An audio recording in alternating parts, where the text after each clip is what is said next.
Yes. La la la, la la la. Wiping down, bro. Got to wipe down the studio. Hey, good morning. Man. And we hope you're ready for Memorial Day extravaganza with Tony Danza. Hey, yo. Oh, hey. Oh, hey.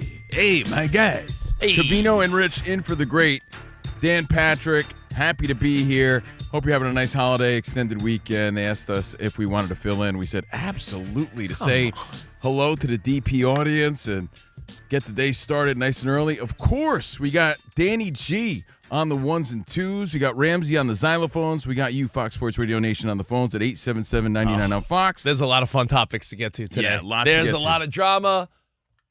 A lot of sports stories that I'm like, scratch my head about. Maybe you're just itchy. They got some bed bugs or something. I think you might have got bed bugs.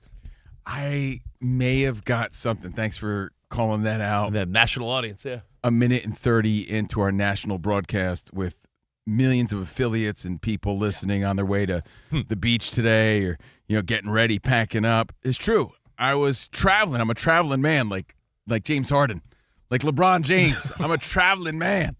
And like Rick Nelson for the old folks out there. I'm a traveling man, and I was in Asia. Ooh. I don't know if it was Asia, if it was a plane. I don't know what happened, but I broke out with a crazy butt rash all over my body. Butt rash on my body. Oh, gross. Yeah, dude. And that's the real reason I was out all last week. No. I don't know what happened, but it's calmed down. But Right, yeah, it's good to be good. back in studio here in Los Angeles, live from the Fox Sports Radio studios. I'm Covino. That is Rich Blubberlips Davis. We got Danny G, Ramsey, and All right. you. Let's go. We're going to talk some NFL today. There's a story about Jacobi Brissett. I know, but Jacobi Brissett, it's more about knowing your worth. We're going to get to that. Are you cool with teammates fighting over politics? I thought that was a no. We're going to talk some New York Giants. Nobody needs that. I don't think that helps, but Do protest in sports work? Tarps off. Let's go. Let's have some fun today. We got to start with the NBA. And I have, by the way, a really fun hypothetical that has to do with the New York Knicks. speaking of, hope you had a New York Knicks sort of weekend, Spurs sort of weekend, Alexander Usyk sort of weekend. That was a BS win, by the way. Hey, maybe we'll talk some fighting too. Love a good fight. Love hanging out with you. Let's go. So the Oklahoma City Thunder, by the way, how great was it watching the Spurs dominate yesterday? I loved every second of it. I'm not some big Spurs Wemby guy, but Honestly, it was a matter of one team came to play and the other one just showed up with less pressure on them, I guess. I don't know. OKC just looked flat. They just were flat from the start, and the Spurs ran with it. It was a dominant game from the Spurs. I mean, subconscious or not, there's more pressure on one team than the other sometimes. And you I think that's what it is. And you could say you come to play no matter what. But then how would you describe so many gentlemen sweeps in sports? Yeah, right? there's Because that it's like, lack of urgency no matter how you put it. Yeah, I mean, that's in everything in life and sports. From the time you were doing school projects that were due the night before to trying to find a Christmas or birthday present for your, girlfriend when you're a younger man. Yeah. You work under pressure. And sometimes when you have all the time in the world or you feel like you got a cushion, even if it's deep down inside, subconscious, you're just not putting it all out there. And I feel like that was what you saw yesterday. That's exactly what There was happened. urgency for the Spurs. You got to win game 4 at home, tie this bad boy up, make it a best of 3 now versus down 3-1 to the defending champs. You would have been done. Spurs look good. They look solid. They look yesterday. fantastic. But I think there's a narrative that is interesting because the NBA ratings are up. We all have to say, yo, a la Fonzie on Happy Days. I was wrong. No. You have to say that. Wrong.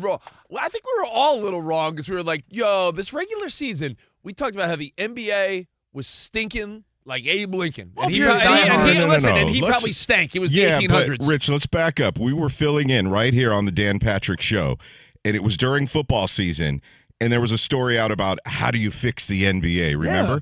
And I told you live on this show, I said, everyone's going to forget about this once we get to the playoffs. And there's never a truer thing that's been said, Danny, truthfully, because the minute the NBA playoffs started, I compared Even it you tuned in. I compared it last time to vacation love.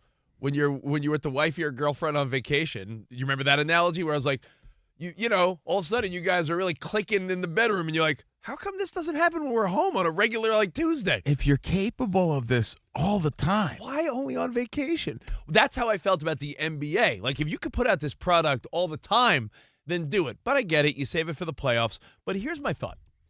You know how a lot of times there's a band that makes it? And a bunch of jabronis are like, have you heard of the new band? And they're true fans like, new band? They've been on the grind for like a decade. That's when all the OG fans abandon they get all mad too. Yeah, they're like, whatever, man. Green Day's lame now. Yeah, they sold I liked out. them when they were real punk. It's hip-hop artists, rock bands, whatever the case may be. They go mainstream. They're new to a lot of people. But to the true fans, they've been here for years. I feel like for the very casual NBA fan, I mean, we obviously are more locked in. We work in sports. Danny G, you're even way more locked in because you're like a real NBA fan. I'm a casual NBA fan. I'm more of an NFL and baseball guy. But I think the whole, like, boring narrative that, the Thunder are boring, SGA, boring, like, I think that's been replaced with they're unlikable floppers. I think, like, we're seeing a new narrative about this team. And over the last week or so, when social media piles on, you see it, right? It's like, it's a big pile-on that everyone's like, yeah. Now compilations of SGA flopping are being made, and now they're going back to the tape and making, like, season-long compilations. So would you agree that OKC is being turned into this unlikable flopping team? For the casual fan. Because now in their algorithm, they're seeing the away team, chant flopper, and the lady courtside yesterday was holding up that fake Oscar trophy anytime she saw SGA hit the floor. And also, there's fans wearing bubble wrap, right? Yeah. It also takes a minute to build an identity, right, for the masses. Anyone that knew their game, I still think boring applies, or didn't like their style of play applies, because we use the analogy even before this narrative that they're like watching Floyd Mayweather box. Yeah, they're great, but their style isn't appealing. It's just not fun, and that's part of the game. The flopping and the style in which we're watching is just not exciting, right? So even though winning, even though great, but as they continue to play on this main stage, everything's magnified. You start building this narrative. You start creating an identity, and now I think everyone is grasping on. You're right, Rich, because I'm seeing it a little more now than I've seen before about SGA not being – because we were – always kind of like, he's not easy to root for. He's not easy to root for. Like, okay, no one even touched him now, and he's falling. It's sort of eye-rolly on a big stage like this where everything's broken down a million times, and social media has caught wind of it. He's also so damn talented. I think as a NBA fan, that's what's frustrating. He doesn't need to flop. He doesn't need to. It's like a hot girl talking about her problems. No one cares that much. It's like, you're hot. He doesn't need to do those things, is my point. Oh my God, I can't eat another cupcake. Shut up. Yeah, it's like the hot girl who's saying she's a nerd for extra attention. It's like, you don't need to claim you're a nerd. It's a hot girl who she puts on glasses and she's like, I'm so nerdy. You already got our attention. Okay. You're already hot. Relax. He's great. He doesn't need to do that, is my point. Yeah. And it might be a turnoff to some people because you know that as well. And it's a weak look. But it could work to their advantage sometimes. But when they slow down those replays over and over, you're like, no one touched him there. And you see him acting. It's a tactic. It becomes, hey, give this guy an award because all he's doing is acting and flopping the whole time. But, again, just to reiterate, more now than ever because of the bigger stages. It takes a minute to build identity, and the casual fans are catching on, and therefore we're seeing it more on social media. What Covino just said, that guy right there. Me. It takes the casual, the very casual, like I said, like your mom who's watching, or like your neighbor who's like, the NBA, like the casual fan. It takes a minute to identify identity, to establish like what are you all about? Yeah, and I know for real NBA fans, it does. Can I get another weak analogy? Wait, for real NBA fans like all of us, we've known their reputation, but you can't say like no one knows the reigning MVP and the guy that won the NBA title last year. Just right now, the team is starting to gain more of an identity, and that identity is like unlikable, talented, flopping. Oh, look at them. They're falling over the place. SGA, what are you doing? Yeah, you start rooting against them a little bit, unless, of course, you root for SGA and Oklahoma City Thunder. But you got to put that in perspective, too. It does take a minute to build an identity, to build And we talk about it often when we talk about decades and generations. Like, man, the 2000s has no identity. When you look back, what were the 2000s? 90s, grunge era, 80s, pop, king of pop, Madonna, Michael Jackson, 70s, hippies and burnouts. Disco. It takes some time. You got to remove yourself from it, and it takes some time to really build that identity and see it for what it is. It's crazy you would say that because now the 2000s do have an identity. Now they have an identity. Right, you could pinpoint, the everything from the 2000s when you hear the music and the style, but you really couldn't then. The further we get removed from, Oklahoma City Thunder are a force in the NBA, and they've been for a few years. Now we're starting to see why, and we're starting to realize why. And when we say we mean casual NBA fans. Danny G's of the world, people that follow it every day. You and I have no choice but to follow it every day. I think are catching on now. All right, so you know what? It's also like being exposed on the big stage is really what it is. The more popular someone becomes, and I'm not saying they weren't, but you can't argue that when you're the defending champs that are just dominating, you're getting more and more popular, right? They're getting more and more popular by the day. Yeah. Right? You know when someone gets thrown in the spotlight? It's the band who makes it, like you said, Rich. And they're like, what? All their songs sound the same. Well, I'll give you one. You know how when someone's on a reality show or they find themselves in some type of social media hot story and no one ever cared about what they said before, and then someone starts digging up their old tweets? No one cared about that old tweet. They were always there. Yeah, no one cared about that old partially racist tweet from 10 years ago until someone's in a headline, right? I'm just saying, no one cared about SGA flopping until they're about to maybe win back-to-backs and the casual fans are catching on more. It's like we're on a big stage this morning, and for DP, somebody better go through our tweets and delete the bad ones. Yeah. Because I don't know what's out there. What did Covino tweet 10 years ago? Our tweets go back to 2009. I don't know what I was saying back then. Man, on this big stage, I don't want to be exposed like the Oklahoma City Thunder. Yeah, and you guys were part of some band named Tickle Sack. Yeah, you know what, Danny G? Luckily, we have like a show. I'll just blame it on an old intern or something. Yeah, the intern did it. Yeah, some old intern back in 2009 did that. But you're right. There, like Covino and I wrote totally like vulgar parody songs in the 2000s. Totally wouldn't fly now. It was the time. It was the time. Yeah. So, on a main stage, you might get exposed. And this is a bigger stage than ever because you're trying to figure out at this point, too. You're like, all right, all this hype about OKC. SGA, 2-time MVP, back-to-back, huh? Let's see what you're zoned in a different way right now. And you're zoned in against the Wemby as well, right? The competition definitely helps. And it doesn't hurt that Wemby, even though he's not like Captain Charisma, there's something about him that because he's so peculiar, the alien, he's like 7 foot, such a interesting, fun guy to root for, 22 years old. Like, he's a kid.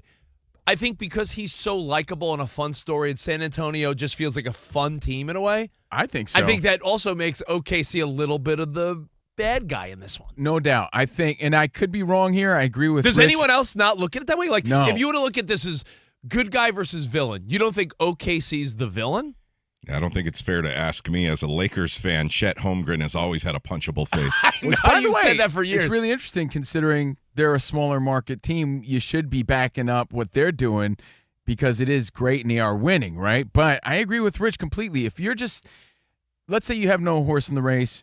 Let's say you're watching boxing and you're just sitting there. You don't know either guy, right? By the end of the fight, you kind of decided on who you want to win. I want that guy. I think any casual idiot sitting in front of the TV automatically gravitates toward, I want the Spurs and I want to see this Wemby guy win. Yeah. They're playing with a different fire, I think, and I think you have the knowledge of they're the champs. I'll tell you what, a lot of people are witnessing this now because it's a holiday weekend, so a lot of barbecues, a lot of hangs. You have the game on, and you probably do have a neighbor, a cousin, an uncle, someone that doesn't really watch, and they're like, hey, this Wemby guy. Don't discount all the casuals. Without a doubt. I've had like 5. I just came back from my girlfriend's neck of the woods in Idaho. Shout out to 99.9. And I'm in mixed company out there because of the holiday week and everything. And the whole time I'm talking to people about Wemby because you got the game on, you got people coming over, hanging out for the weekend. Everyone's so intrigued by who's that alien guy, and I keep using the same joke. That's why we have all these UFO sightings recently. They came to see their guy. Look at this guy. He's not from here. He's insane. They're more likable because of of Wemby and because of the fight and fire they're playing with as opposed to the flopping and reputation that OKC has. And when you watch them, just not an exciting style of play on the big stage. The moral of everything we're talking about, being exposed on the big stage. That's really what it is. And you know what it is, Cove? It's and you could say exposed for winning. Hey, I'll take that all day. Yeah, but it's not a style that the everyday person is going to gravitate towards. Someone has success. They're on a new hit show. Like I said, people start digging into their social media past. We start digging in more the more we're interested. And Danny, again, to the true NBA fan or someone that pays attention, this is no new news. But don't discount the casual idiot. I'm telling everyone listening to Dan Patrick right now, Covino and Rich filling in, you're smarter than the average bear. I promise you. Look at, all right, the schedule releases that they do in the NFL. How many times have they shown random people on the street, like, what team is this? Idiots can't identify a logo of a team. Yeah. Like, we can't assume that everyone knows stuff.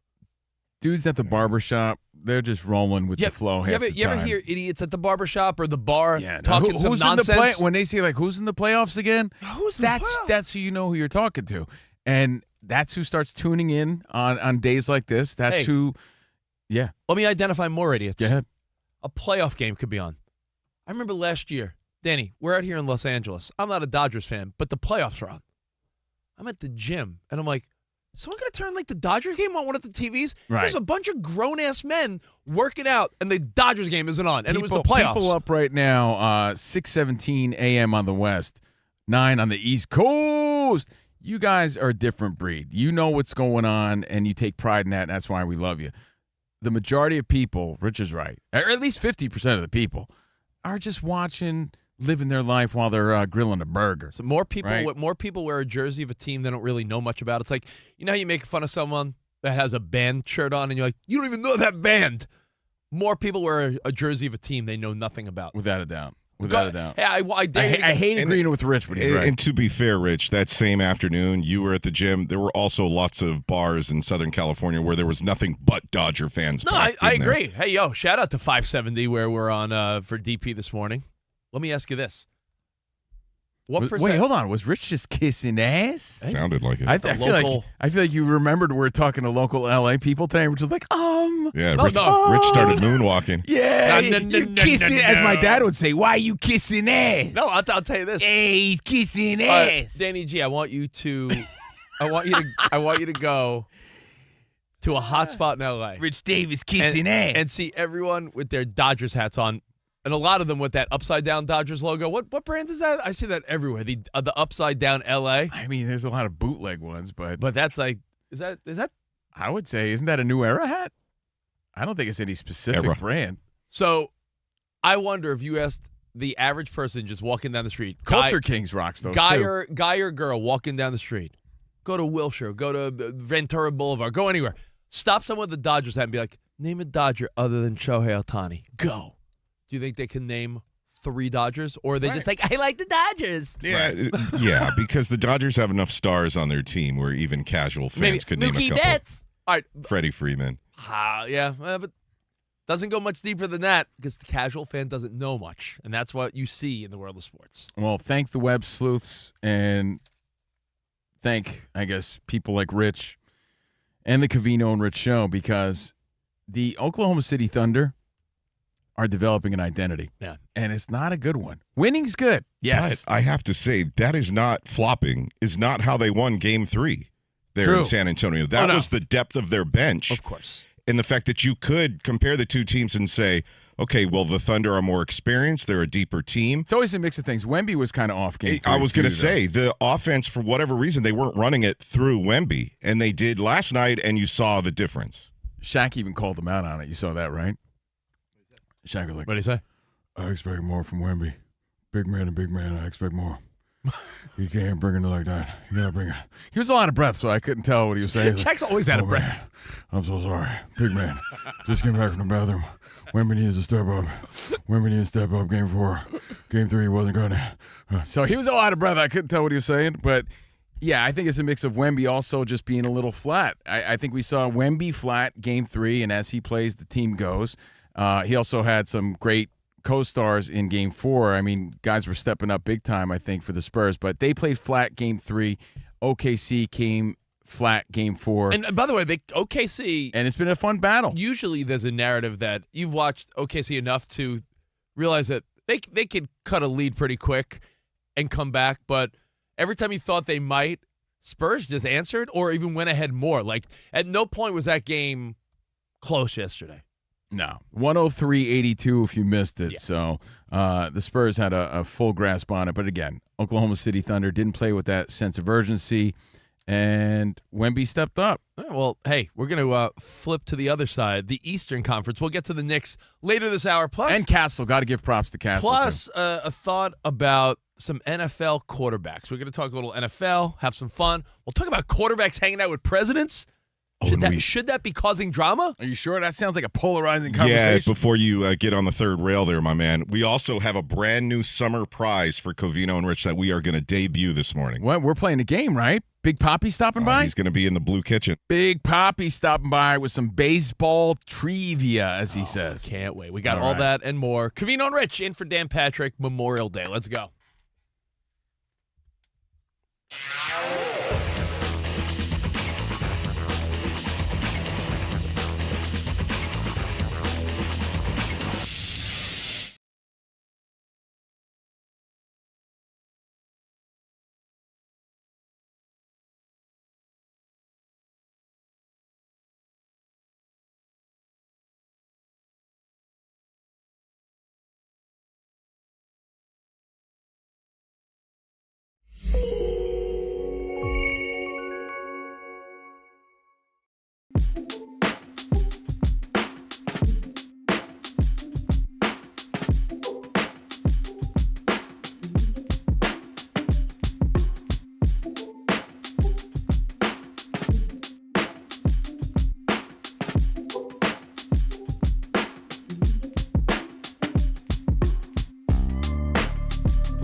Let's talk LeBron James for a second. Covino, I saw this yesterday, and I wanted to think about it for a second because I was trying to just make sense of it in a way. Like, maybe LeBron does check out. You know, you've heard other teammates of his, the Dwayne Wades and his old buddies would say, once the season ends, LeBron really does mentally turn it off. Danny, you've heard this, right? Yeah, D. Wade recently, one of the play-by-plays he was doing for one of the playoff games was talking about LeBron and said, hey, I can vouch for the fact that when he unplugs after a season, he unplugs for a few weeks.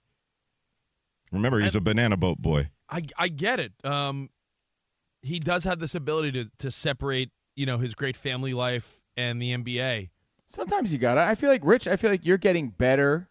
I don't see it as a negative thing all the time. I feel like you're getting better at doing that. If you're in dad mode, you're a lot harder to get a hold of. Yeah, because you know why? Because for instance, if you're coaching a game or you're out at your daughter's dance class, and I'm sometimes I'll leave my phone in the car or I'll put it in my pocket, and if I don't feel it vibrate, I'm not just scrolling. I'm sort of just in the moment, So my point is understandable. Yeah. He is doing his thing right now. I get it, but he's being asked well, what's the deal with next year? And the fact that LeBron said the following, I just think, you expect me to believe this? Just take a listen to LeBron. And try not to laugh out loud in your car or on the app or wherever the heck you are. Try not to laugh hysterically at how. Try not to spit out your Hawaiian punch. Yeah, please. Exactly. I'm still in the moment of just taking my time and saying I haven't even really thought about it too much. Obviously, I understand that I'm a free agent and I can control my own destiny. If being here with this with this franchise for the foreseeable future, or if it's going somewhere else. I think at some point up until up in June, late June, as July roll around, free agency starts to gets going, and as July rolling and maybe into August, we start to kind of like get a feel of, what my future may look like. There's a lot of words, a lot of nothing there. Yo. But the gist was he doesn't know and really hasn't thought about it. Bro, B.S. Baracus. Or is it B.A. Baracus? I'm calling BS on this guy because there's no way on planet Earth that LeBron James doesn't methodically have a plan of what he wants, options of like, all right, I could do this, I could do that, or know if he even wants to play. Dude, I'm stressing my kid's lineup for a pony ball game tomorrow. I'm worried about what bits Covino and I are going to do next week. I'm worried about, skimming my pool later. Like, people worry about things on a day-to-day. You're telling me LeBron James hasn't thought about it? Yeah, I actually, Yet every other human has. It's everybody speculated about it. What's the next step? For him to not have any idea is such BS. So everything we heard right there was him just trying to scramble around a non-answer. It was total BS. There's no question about it. He has an idea of what he's shooting for. No. I don't even think an idea, Kavita. I think he has like plan A, B, and C all mentally lined up. His agents, his family, everyone sort of knows, here's a couple of my thoughts. I sort of have it plotted out. It depends on if it goes through the way he wants it to. See, you said the word agents. Ding, ding, right there, because he has people doing that. Rich, most of us worry about money, even when we're on vacation, because we're like, we got a budget for this? Oh, no, it's Wednesday. We already ran out of our budget. He's a billionaire, and he's got people to do this, and he's waiting. Yeah, he has some options, but he's waiting for the Lakers to pretty much decide what direction they want to go in. That could be the only rub as to like he doesn't really have full control of where he ends up. But for him, but then that goes back to what Rich said though: plan A, plan B, plan C. He has an idea. He's definitely thought about it. Dude, and everything we heard there was a bunch of gibberish. Danny G, we're arguably in the beginning of our latest Fox Sports Radio contract. We're already thinking about the next one with our agent.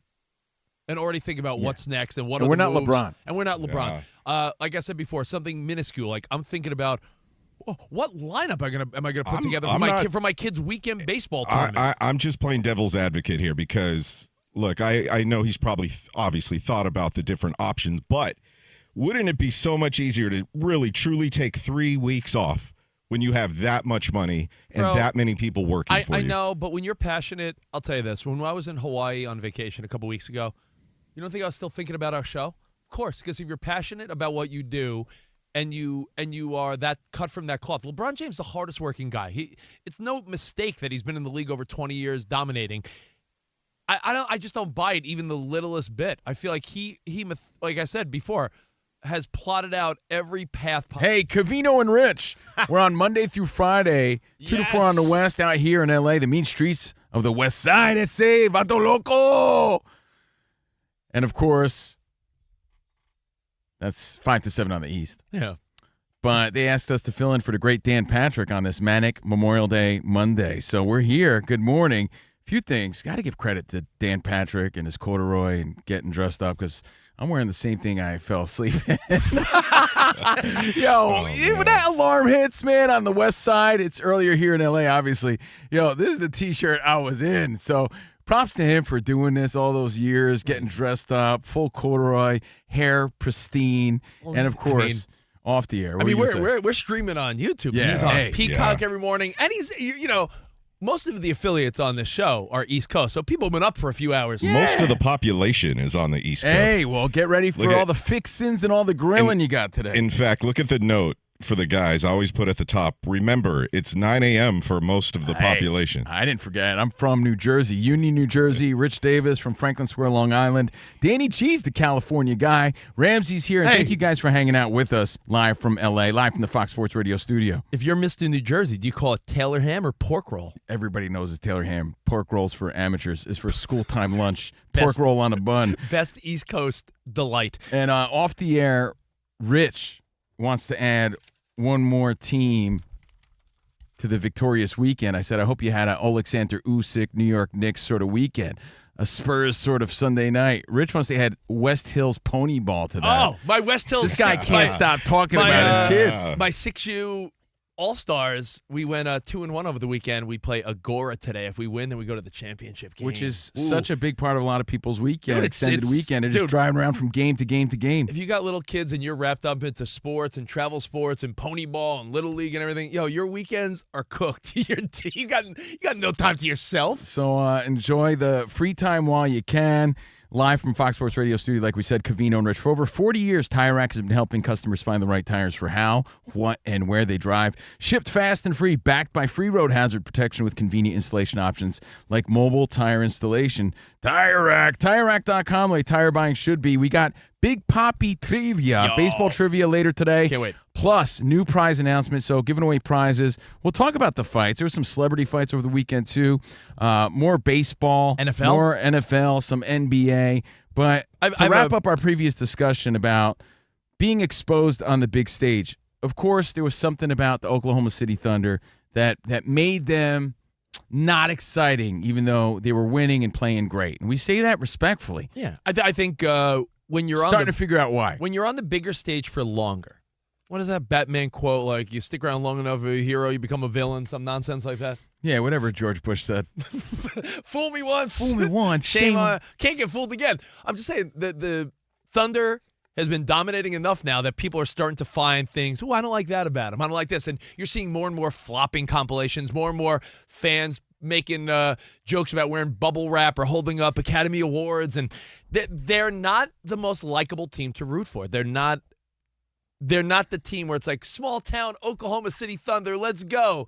I think people are rooting for the Spurs. I think if you were to poll the general population, way more people saying, I want to see this Wemby dude. I think a lot of people, speaking of things being magnified on the big stage, or people stepping up and creating that narrative on the big stage. You could look at it that way, too.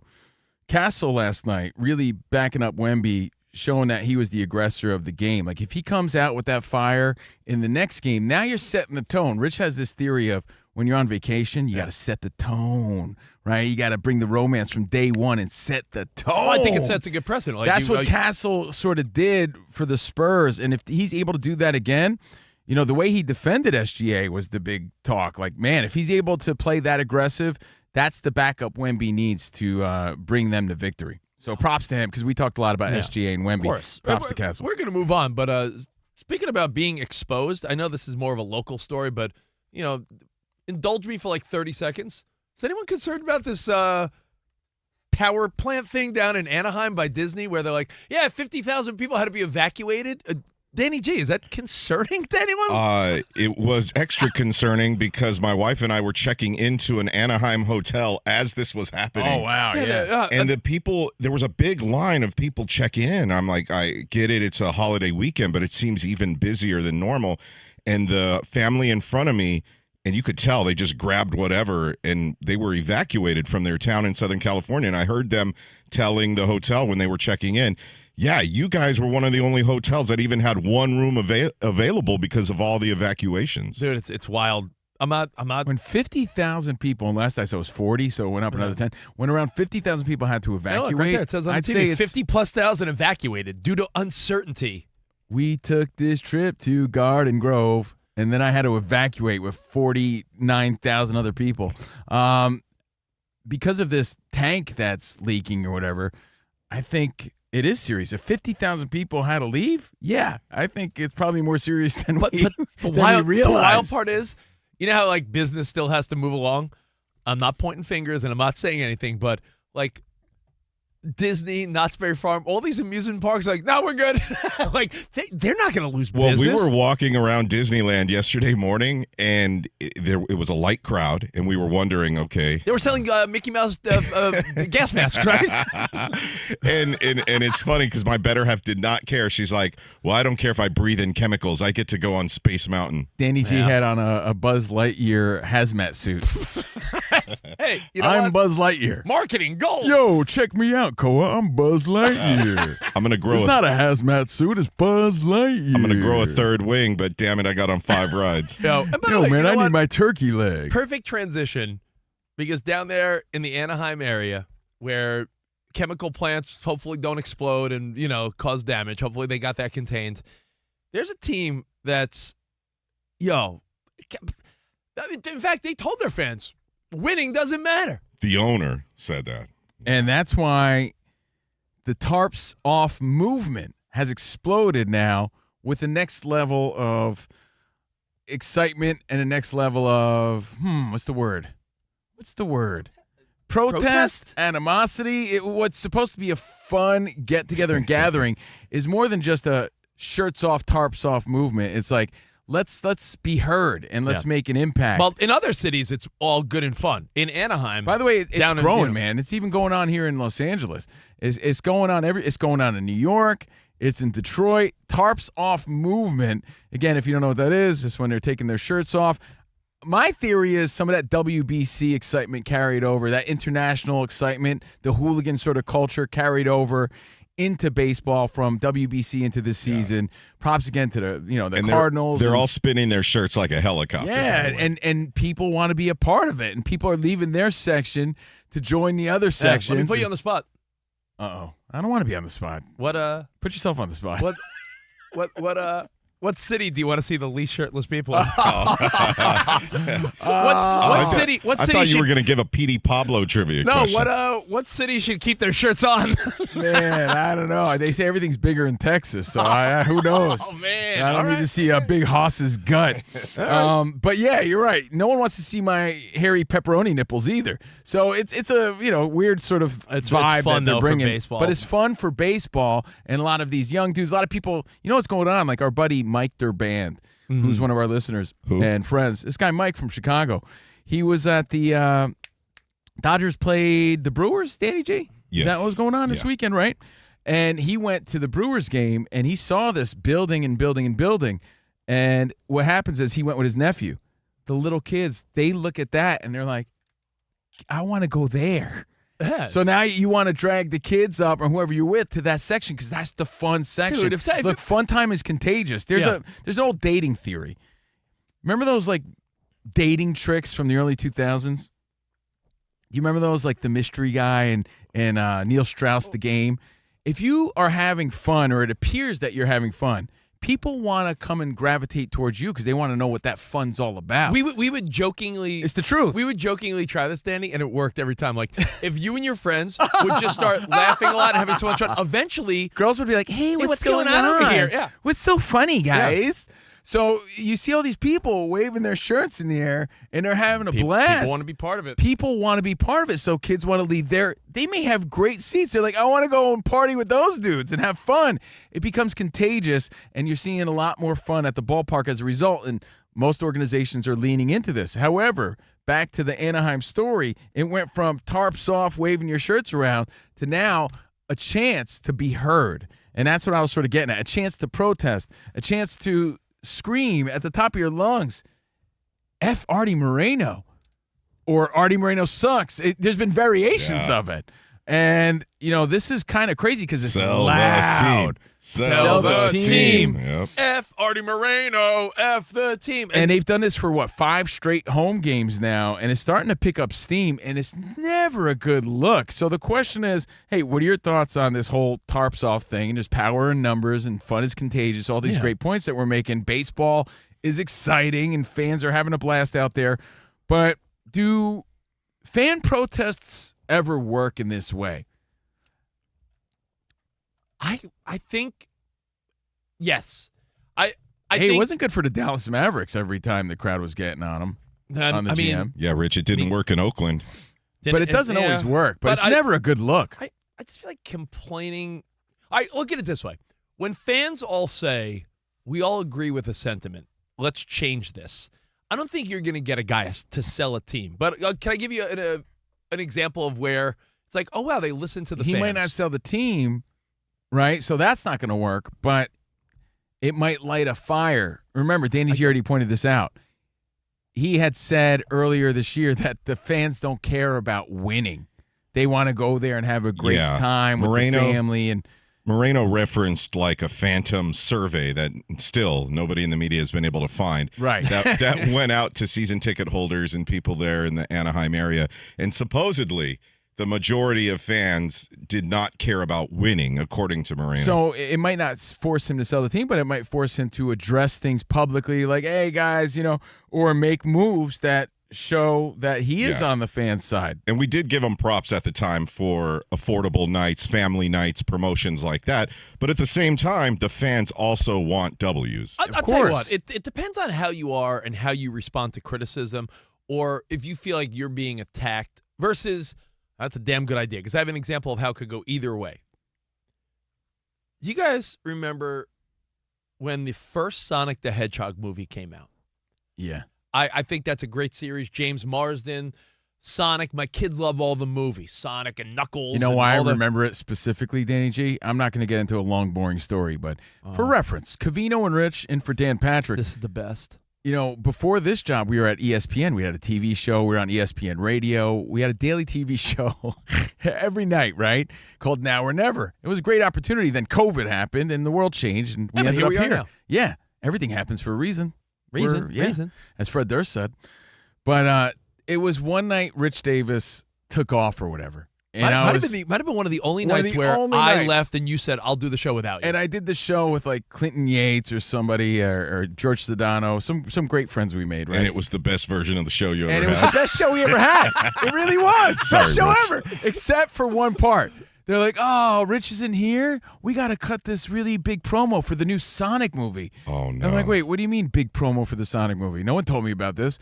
Yeah, we're going to need you to race Sonic. I'm like, race Sonic? What do you mean race Sonic? So they had someone come in a Sonic costume? Ding. Yes, the ESPN doorbell rings. Security brings up this goofy, giant mascot Sonic that I had to race, and like they had to film it.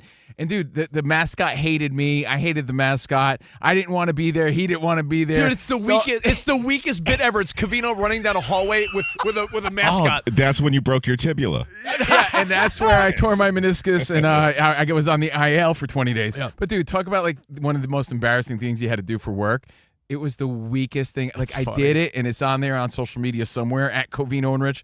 But I'll never forget. But the point is, there was a lot of protest about the movie. Yeah, what they protested, the first trailer for Sonic, the first one came out, and the character Sonic looked like a little weird alien-looking version of Sonic the Hedgehog. Fans didn't like how he appeared to be. Fans were like, the eyes are wrong, the coloring's wrong. This isn't Sonic. This is BS. They changed Sonic, and it goes on to become a billion-dollar franchise. The fans were right. They listened to the fans. That's one of the only times where the fans were right. That's an really. example of when people are open to listening. Do you guys follow Narcs on Instagram? Yes. The people that don't return their shopping cart. Yeah. Right? And people don't return their shopping cart, and some ass clown. I hate both. I hate him equally. I'll explain where protesting doesn't go wrong and people don't want to do this. I'll explain all next. Covino and Rich in for Dan Patrick right here on Fox Sports Radio.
It's just embarrassing, dude. Like, it's the weakest look ever. And honestly, Danny G, we're not LeBron haters. I just blame him for creating that culture. I can't help but get mad and say, well, I don't blame SGA for at least going for it and trying to go for the call because it's been given for years now. So why not at least go for it? But it's the weakest look ever, man. It really is. Well, there's a lot of superstars in the NBA who do a lot of flopping. There's Who also do the you think- compilation who's the video. poster boy, though, of that? Well, James Harden is right up there on the top of the list. Did you see him Even flopping before all over him. the place? Yeah, no, it's the weakest look. That's what the casual fans when they're tuning in for big games like this. And by the way, the ratings for Game 1 are in. What was it? 9.1 million, most ever Yeah, for a Western 9.2 Conference I Finals. said that million, when, yeah. I said that when you were connecting. The numbers are in, record number of viewers for Game 1. So while the And when you got regular that many season- people watching, you're seeing that type of play. It's the weakest look. However, I mean, great win, 122-113. They did everything they had to do to keep Wemby at bay. But, that's lame. Lame way to do it. What's up, DB? I felt that video compilation you talked about was a tipping point. But for some reason, that 15, how many highlights you said, Rich, Yeah. where it was just like, oh, it is. Like, you can watch a whole game and notice it, but when you have it compact in that, like, short amount of time. Dude, in fact, you know what? I'll repost it at Covino Rich during the break. It really was, DB. It's like probably 15 possessions just condensed, like a tight little compilation. And there was no even push or contact. Like, he literally is doing the definition of when we joke about flopping. Like, comes up for a jumper and just falls. Like, And you guys mentioned LeBron, but LeBron does it when there's contact usually. SGA, a whole nother level. Like you said, there's an imaginary defender on him. When even the three-pointers where he had a clear shot, he flopped all over the court after he let the ball go. Again, I don't blame him for doing it because he'll sell the call, and it's been done before. But it really is a weak-ass look. And you're right. It looks like his legs just collapse from under him as soon as he shoots the ball. And I don't think LeBron's a flopper. I think that because LeBron is so big, what surprises us is when he hits the floor and he looks like he's 5 years old and crawling and like holding onto his wrist, or something. And then 20 Yeah, seconds. there's always a phantom injury. Yeah. Like he always just like it's a little too much, like, oh my eye. And to be fair, it's because he's LeBron and it stands out a lot. And of course, we're gonna call it out. no, DB's right, though. Like, it seems like, like someone maybe elbowed his shoulder, and LeBron's like, my shoulder, Yeah. Your buddy There's a broke, bit of that, but yeah. He's like, I broke my leg. I think, and then he's back out playing softball, Rich, or basketball or whatever. Again, 5 minutes later, yet 5 minutes prior, you thought he'd be in a cast for 6 months. Dude, you know what? It's and I know there's some people that are just quick at recovery, but I feel like I'm not. I never want to accuse someone of faking, injuries or feelings, but. Does anyone else ever feel that way about Patrick Mahomes? Like, sometimes he'll come up and you're like, oh my God, he's limping. There's no way he could play. And 2 plays later, he's like running for 15 yards. Yes. Mahomes, And then when he does get Mahomes hurt, is great you're at like, shaking oh, off the geez. injury, right? Yeah. Well, I think the commonality here is this more noticeable when we're talking about the superstars. When you're talking about the SGA and LeBrons and the Mahomes, you're like, oh man, even these guys are doing it. So, I mean, to be fair, all eyes are on them, so it stands out a lot. But they did what they had to do, right? And they bullied Wemby, like we said. But the question here, based on everything you just heard, again, Covino and Rich, is do you think OKC can bully Wemby at home and still get away with it? No way. No, that doesn't translate when they're down in San Antonio. I was wondering if you guys are a fan of dirty play, getting it done, doing everything you can just to make it happen. As long as it's working towards you, do you guys look for that? Or are you against it? Like we already said, like the flopping stuff looks weak. But when you see these guys doing everything they can to defend Wembanyama, are you okay with it? I mean, as long as they're getting away with it? There were teams with reputations based on bullying. And in hockey, as you said, there's enforcers and goons and pain. Speaking of old school hip-hop, rest in peace Rob Base over the weekend. It's so man. sad. Right? 59 years old.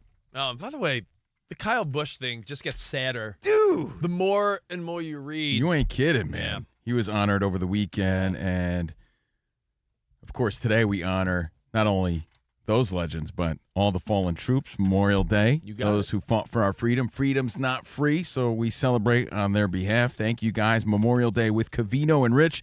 In for the great Dan Patrick with super producer Danny G. He's got the smooth, buttery voice. Yo, I'm on the phones. 877-99 on Fox. The call, say what's up. First of all, I don't sound anything like You that. sound exactly like that. And Danny G, I heard that Big Poppy's stopping by, so be on standby. Hour 3. We're doing baseball trivia. We always do that. Usually Tuesdays on our show, Monday through Friday, 5 to 7 on East, 2 to 4 on the West. Remember to search Covino and Rich, C-O-V, Covino and Rich, wherever you get your podcast. Search Covino. And, of course, we're streaming live on YouTube now and always at Covino and Rich FSR. At Covino and Rich FSR on YouTube. Yeah, just, again, youtube.com/ there's an @ in there, / at Covino and Rich FSR. Now, 2 quick things before we get to some Knicks. I want to talk some Knicks. I have a hypothetical about some Eastern Conference NBA. We are going to talk some NFL, but I had 2 quick thoughts. One that made my sports emotions almost make me want to have a little tear drop down my eye. Are you being a little sports baby right now? There was a moment. A little crying sports baby. There was a moment where they switched from Wemby whispering into the ear What do you think he said? of Coach Mitch Johnson. And then they pan up to the press booth, like the suites, and they show Tim Duncan whispering to Coach Popovich. What do you think he said? And it felt like my child arrived just the other day. It was and cool. And the cat's in the cradle and the silver spoon. It was like a complete, like, this is your Spurs life. By the way, was that Harry Chapin or was that Ugly Kid Joe? What were you doing right I was there? in my Ugly Kid Joe. Oh, okay. And the cat's in the cradle and the silver spoon. So Spurs, so much more likable than OKC, but we talked about that already. At least that's the vibe we're getting. I'm feeling it. And my other thought was, as far as do protests work, Angels fans, part of the shirts off, the tarps off movement, but they've taken it next level. Not only shirts off, chance of F. Artie Moreno, sell the team, totally going after their owner, who, as you know, earlier in the season said, a fan survey said, hey, this team doesn't care about winning. The fans don't care about winning. Which hey, man, they do. I think the question is, do fan protests work? They're taking this as an opportunity to protest. Tarps Off is fun, but they're using this as an opportunity to make change with the Angels. You know, we see so many times that nothing happens as a result, but people are human, and I think 5 games, carry on another 5 games at home, 10 games, 20 games in, you start feeling a little crappy about yourself. I don't care who you are, how rich you are. You have to make note of it. It becomes a bigger story. So it's not that the Angels will sell. It's that they'll make those changes or do something to appease the fans. My thought is it depends on how – because that's embarrassing. How much you feel like you're being attacked. And I'm going to tie you into this for a second. We talked about the Sonic movie. Yeah. And how before it became a billion-dollar franchise, the original Sonic trailer had a very weird – alien-looking Sonic the Hedgehog, and the fans were like, this sucks, this blows, I hate it. They wanted him to look more friendly and they changed true it. To the character. They made him look more cartoony, right? And Sonic and James Marsden and that whole franchise goes on to make billions of dollars. There's a 4th one coming out, but the original Sonic, people were hating. Yeah, the fans were right. Fans have protested a jersey. We don't like that alternate jersey. We don't like this hat, and the teams listen. And sometimes the team will be like, all right, we're gonna pull back on that uniform change or logo change, right? Yeah. But if you tell Steve Covino to do something, I feel like you're less likely to do it. Yeah. I need to do things on my own. I don't know if that's like some sort of ADHD. Yo, Covino, do that impression. No. I'm not your monkey. Now I'm less likely to do that at all. You ever see that cart Narcs account on social media? Yeah. Where someone doesn't return their shopping cart? Yeah. Someone puts a magnet in their car and they mock them? Right. And they go viral on social media. Even though they're wrong for not returning their cart, when some guy's in your face humiliating you, would you ever then return your cart? Like, I'm saying, like, you don't want to be told what to do. You don't want to be told what to do. You just want to do it. I feel like Artie Moreno, even if you want to make changes, you're not going to make changes because people are mocking you.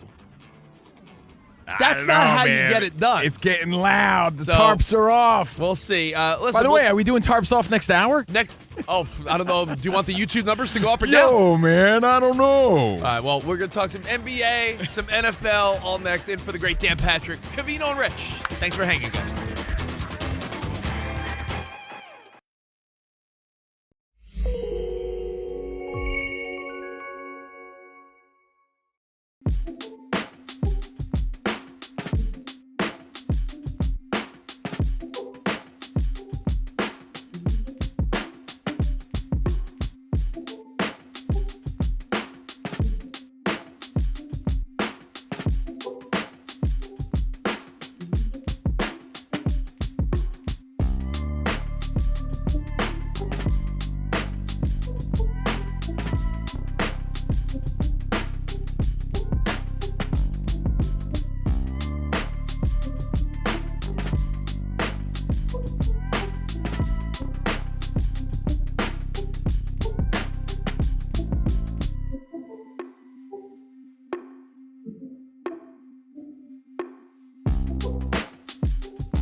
It's Covino and Rich on Fox Sports Radio. Are you ready? Yes! We talk about pop culture. We talk about sports. We talk about life. It's a friendship on the radio. When you talk about the best athlete in the world, you're probably thinking Jim Thorpe, right? I'm thinking Bo Jackson. I'd have to throw myself at the age of 12 into the conversation. You are the home run champion.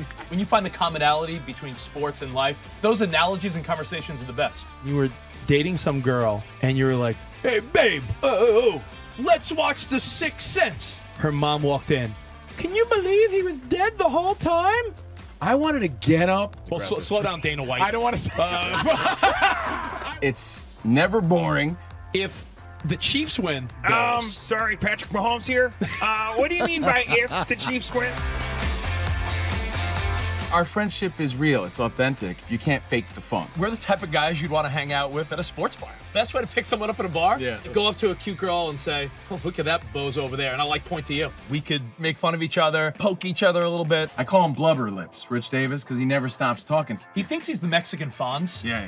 At any point, he's wearing a chain. You have a chain on? Always. Of course he has a chain on. That's like asking me if I'm wearing cologne right now. Of course I am. We take a lot of pride in being inclusive and interactive on our show. Just the more the merrier. Josh, Covino thinks that every man should own a leather jacket. I only wear vegan leather. Can you believe this guy? I can't believe this guy. We have a very special connection with our audience, our listeners. People feel that friendship. And I appreciate y'all show. I love it. It's all for you. Thank you.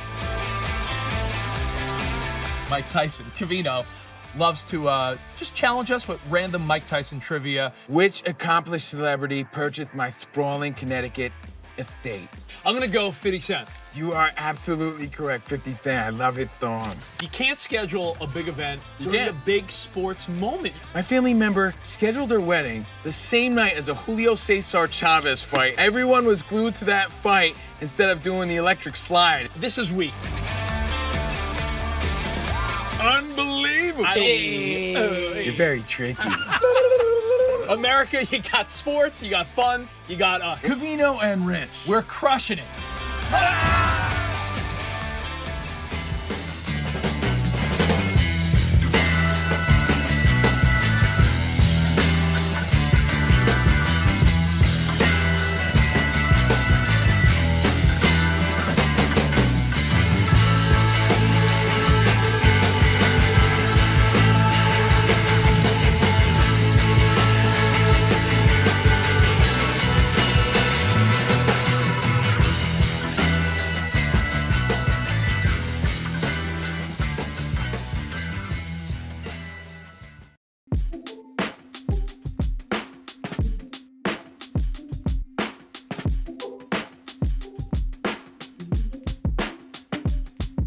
5 Tuesday in OKC. Stanley Cup playoffs. Golden Knights scored 5 unanswered goals. Beat the Avs 5-3. Take a commanding 3-0 lead in the Western Conference Final. Baseball. Aaron Judge walk-off 2-run homer in the bottom of the ninth. The Yankees shut out the Rays 2-0. Marlins with a walk-off grand slam silence the Mets 4-0 to sweep the series in Miami. Swedish driver Felix Rosenqvist edged David Malukas in a photo finish to win the Indy 500. That's sports. I'm Ron Tomas.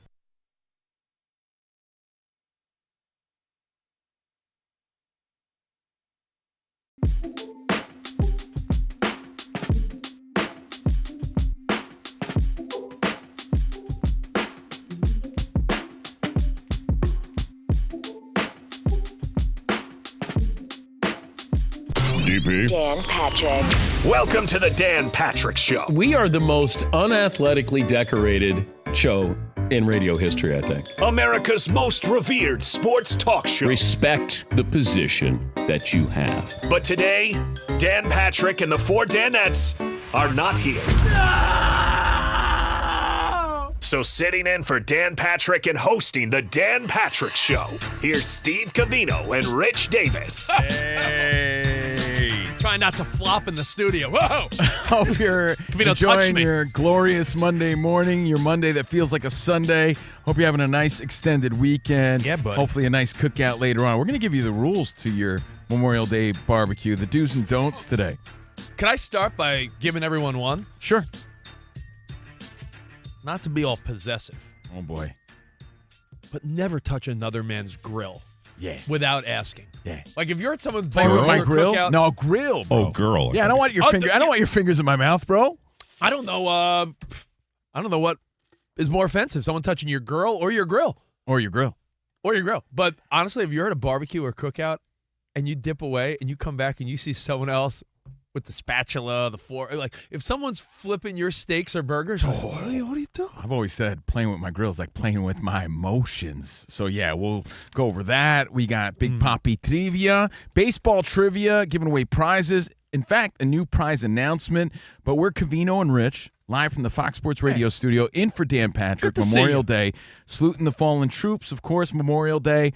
And also want to thank all new listeners that are hanging out with us, maybe some of the Dan Patrick people. Come check us out Monday through Friday, 5 to 7 on the East, 2 to 4 out here on the West Side. Guys like Sean Fills. Sean Fills found us, joined our listener page. There's a bunch of listener pages, fan pages on Facebook. Search the Carls, Covino and Rich listeners. Shout out to the Carls.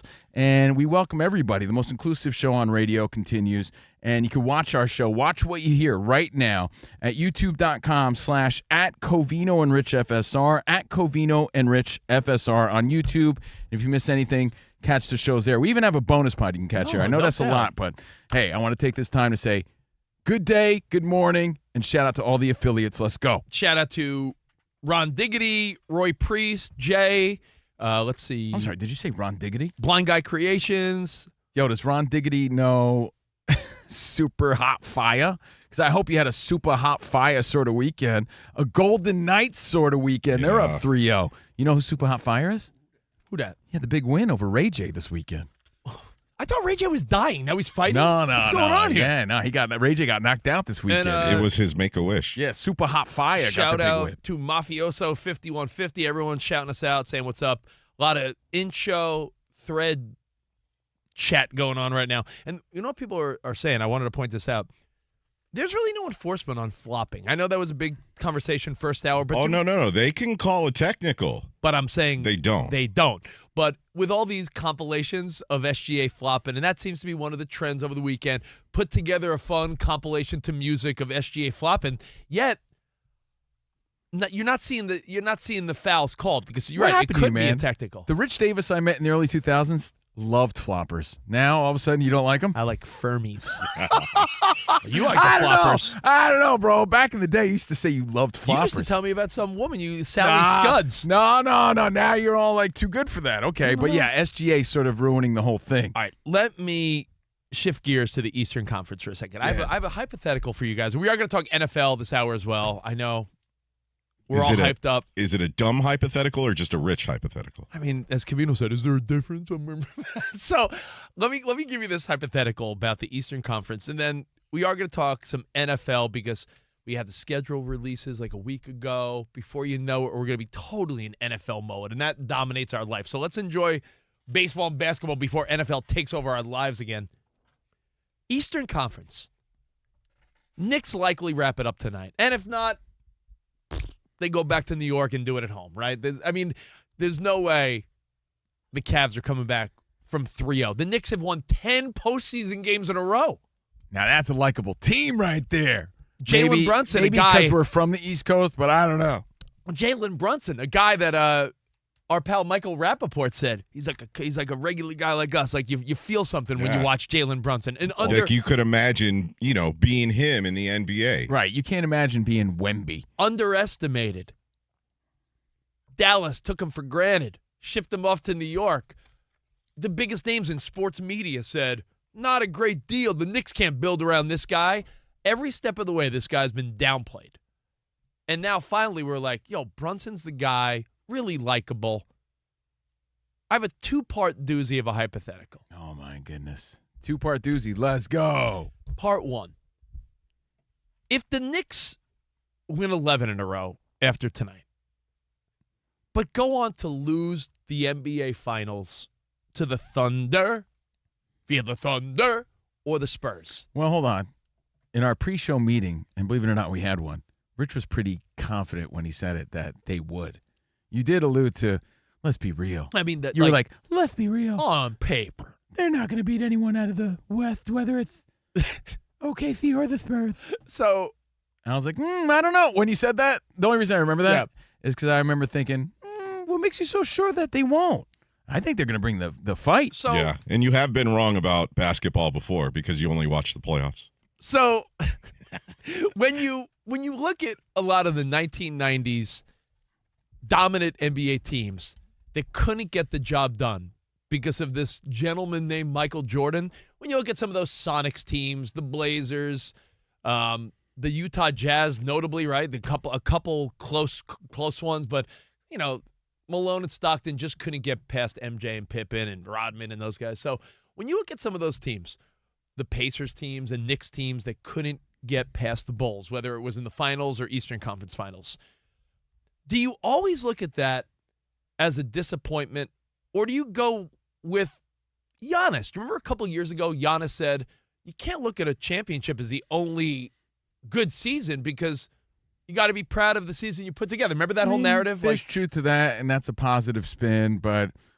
there's some expectations when you're in New York and they've gotten this far and they haven't done it in so long. I think that there's a lot of heartbreak there. Like, yeah, there's moral victories, but honestly, the only victory is victory. I like the Blue Jays. Did the Blue Jays have this moral victory like, we took the Dodgers to Game 7, eh? It depends. And we were one Will Smith like foot lift up and down from winning the World Series, eh? I'll give you Canadian. Two current examples. Or do you think they're like, no, we lost the World Series? There's such thing as moral victories. There really is. But it's case by case.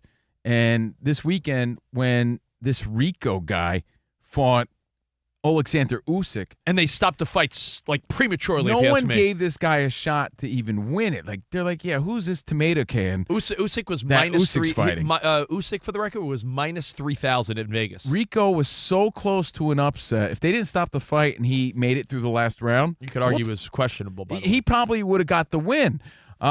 Maybe would have gotten the win. I don't know. Scorecards say otherwise. He was up big. Yeah, well, from my point of view, yes. The judges, who cares what they think? But the point is, he went the distance like a Rocky Balboa. No one expected Rocky to go the distance. And sometimes going the distance is the moral victory.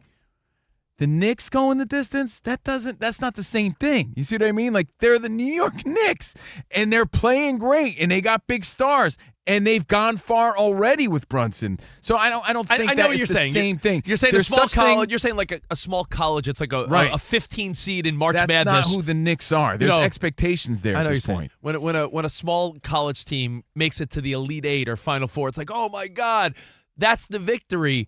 You're saying the New York Knicks, NBA title or nothing. That's the that's the goal. It's professional sports. That's another thing. It's the NBA Finals. They're on a run right now. Yeah. They're playing with momentum. They're playing with that fire. All the superstars are out. They got everybody's attention. Speaking of their superstars like Patrick Ewing and John Starks and those guys, they went to the finals. They took New York to the finals. It never ended well. Yeah. And so that's why Knicks fans are not going to be happy with anything but a victory. Well, I'm glad you said in that. the finals. And I think moral victories apply to people like you don't expect to be there. You don't really know by name. You don't identify them. Who knew that guy Rico over the weekend? Unless you're a kickboxing fan, because it was his second professional boxing fight. Mm-hmm. He's a kickboxing champion. You don't expect that to happen. You sort of are expecting now the Knicks to do something with this team. All right. So here's part 2 of the question then. So I know the question. The question, Rich, the first question is it success even if they lose to somebody in the West? And I say no, not at this point. I mean, you could say there's a hell of a lot of AFC teams that had a great run, but bumped into the Cowboys or Niners in the late 80s, early 90s, right? But I wouldn't say it's a guarantee, Rich, that someone from the West beats the Knicks.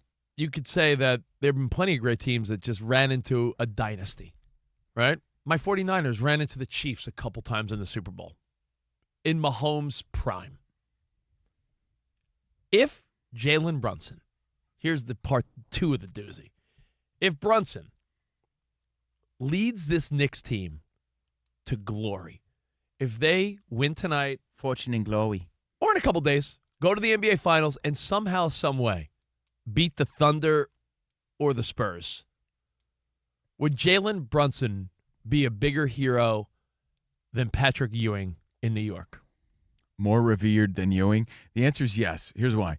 Ewing may have been the biggest star of our come-up on the East Coast. I mean, he was the face of the Knicks. That fan base. He's one of the biggest big men of our time. Guys like Shaquille O'Neal. I look up to Patrick Ewing. That was my guy. Like, he doesn't get the credit he deserves even now.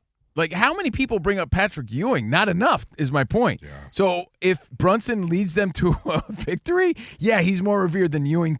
All those guys combined. But at the same time, you have to put a little bit of context to it. Michael Jordan always stood in the Knicks' way. That's my point. Jalen Brunson does not have to go up against a Michael Jordan. Yeah, but you know what? He has to go up against perhaps a back-to-back unproven, still unproven in the Spurs. And let's say the Spurs do advance. Yeah. The way Wemby and the Spurs came out flat in Game 3. If that happens in the finals, the Knicks can beat them. Like Sailor hit us up on the in-show chat. He goes, unfortunately, the Knicks are playing for second place. And a lot of people feel... I'm not buying that. That just lights their fire even more. All right, so let me ask you this then, Danny. You root for teams that have won, other than the Raiders. You were like a little boy in diapers when the Raiders won last. I mean, Danny G's a big Dodgers guy. Yeah, don't forget the Frank McCourt years here in L.A. I'm saying Dodgers, Danny's Dodgers and Lakers. So you've had some recent glory. Yo, man, and I'm rooting for the Golden Knights. So all of a sudden, he's a big hockey fan. My boys are hockey fans. Danny came in full hockey jersey today. I didn't grow up with hockey. I still don't understand all the rules of hockey. So I'll admit. Danny's like, what's icing? I'm like, I love icing. Stop with all the offsides, damn it. So I'll take some extra icing. Extra icing for this guy.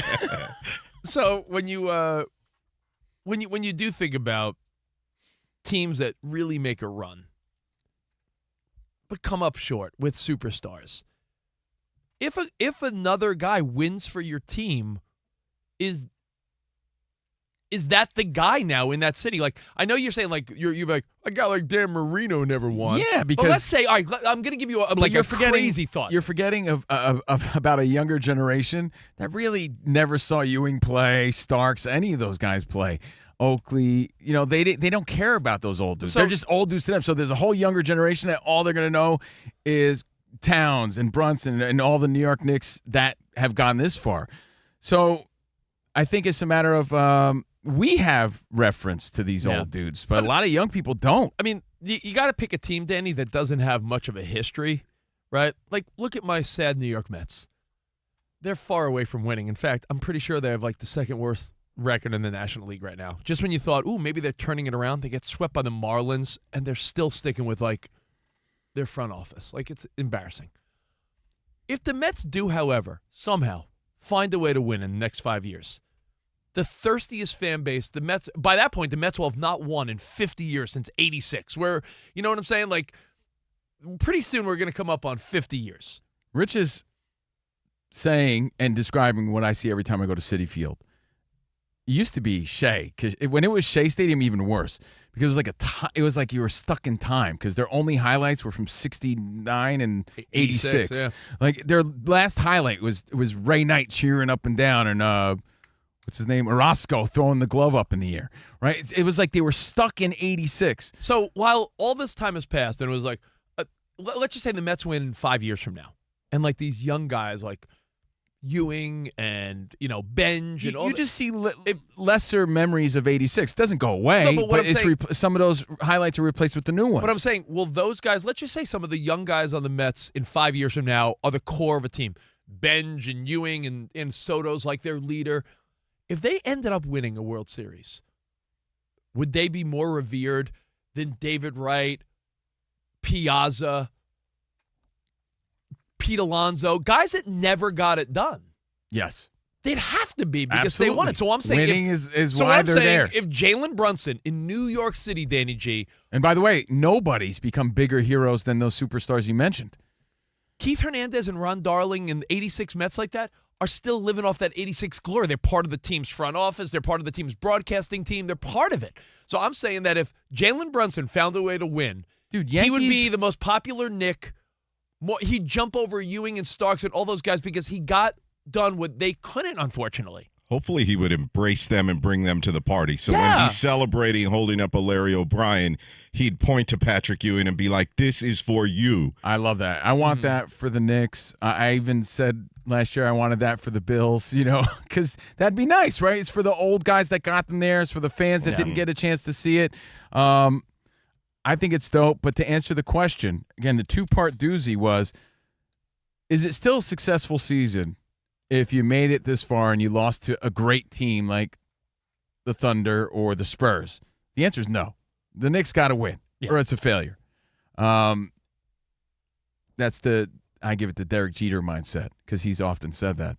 Part two, is Brunson more revered than the Ewings of the world, the Knicks legends, if he's part of the team that wins it all? And the answer is yes. Yeah, move Absolutely. over Ewing and Starks. And it's not like Stoudemire they're and forgotten or anything. Carmelo and all the guys that they were names and they were Latrell Sprewell, that was my guy, bro. I mean, they were great moments for the Knicks. Dude, But they had a lot Kenny of Skywalker. Yeah, they had a lot of great players, great moments. Mason, some superstars that we would Anthony go. Mason was a dog. Yeah, I mean, he was. and people got haircuts based on this guy. Absolutely. Rest in peace.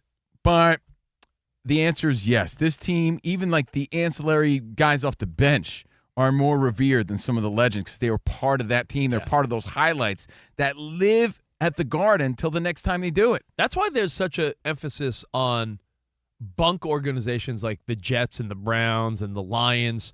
Lions are, playing good football now, but what is it? If you become the guy, how many young quarterbacks that are confident are like, I want to be the guy. Now, a lot of people don't want to play for like the Jets or the Browns, but I promise you, if you were to be the person that took that team and finally did something, you got statues being made. Yeah, you're the hero. You have streets being named. You are in the Ring of Honor automatically. Like it's wild to think how when a team doesn't have much history of winning, that if you do win, you leapfrog all the legends of that team. And another point I just want to make as far as being revered, Danny G talked about it. You mentioned it. You said Michael Rappaport said it, but it's so true. Brunson is absolutely the hero of New York because he resonates with the people of New York. Although everyone loved Ewing and everyone loved those cast of characters, what stood out the most? Starks dunking on Jordan, right? Like that was the poster because Starks was like the guy that you could see yourself being kind of, right? He wasn't a superstar. He wasn't extra flashy. Brunson is that gritty dude that New Yorkers identify with and that they're rooting for because he plays tough. He doesn't have all these superstar qualities. He's not 7 foot nothing. So he absolutely is revered. Yep. His team, he's the guy. He's the hero if they win it all, man. And it's so cool to see. So the answer is yes. He's more revered than any Knick legend before him because it's been way long now, guys. No doubt. So there it is. Your thoughts at 877-99 on Fox. Danny G, who we got? Let's go to Matt in SoCal. And by the way, Pete hit us up and he goes, Brunson already more popular than Aaron Judge in New York? Right now. And he said New York would turn upside down if the Knicks finally won a title. Even though Judge had the walk-off yesterday. In a regular season game. And by the way, I think they should let the fans party on the streets of New York. I think they should have, the viewing parties that are in question right now. Let that happen. That's fun. That brings excitement, man. Can you imagine all the urination on the streets? So what? New York needs it. It would be gross. That's the smell of New York. The smell of New York in the summer, Danny. All right, who do we got? Matt, the man, the myth, the miniseries in SoCal. Yo, what's up, Matt? Good morning, gentlemen. Good morning. What's up, man? Covino and Rich, natural contact backed by sincere BS on this somewhat sunny Memorial Day. What's up, man? I'll go as quick as I can. I know a lot of bitter Angel fans down here, and they haven't been happy. They still can't figure out how they couldn't make Ohtani and Trout work. And I think one of the things that really got them out was, I think in 2022 they honored the World Series team. I heard those players had to pay for their own hotels to be honored. Wait, who? San Antonio, The Angels? Yeah, the Angels, yeah. Wow, that's weak. And then OKC San Antonio, at least from my perspective as a basketball guy, I mean, I love it. You got local guys from small colleges. You got SoCal represented. And then I know Shea gets a bad rap, but, I mean, Shea was that one piece in that Paul George trade that Jerry West didn't want to part ways with. So he did everything he can to hang on to him, and we're seeing why. Also, and then the things you guys mentioned about the Knicks, I think no matter what happens, they get to the finals, they'll be embraced just because those former Knicks players are courtside. Like, just to see Ewing and Larry Johnson there, like, really backing this team and wanting them to do well. Yeah, I think it's amazing to see, man. Even if the Knicks don't win, I think Brunson is very close, if not already, put himself in that legendary Knick category where in years from now, if he were an old guy sitting courtside, I'd be like, and there's Jalen Brunson. Like, I think he's approaching. We forget, though, that Ewing played for the Knicks forever. Yeah, no, and I don't want that to go understated. The fact that these veteran players are there supporting these young guys, it's so cool to see. It really is. Yeah, no doubt. All right, listen, we're going to go turn the page to some NFL. There's a quarterback that is feeling disrespected. There's a contract in the works that apparently this quarterback and the team are so far apart on money. And I want to know if you're on the player side or the team side. Like, I want to know if you think this play deserves the cash. Player's side or the team side? Usually you want to start with the player. I was going to say, I think the answer is obvious before we even hear the story.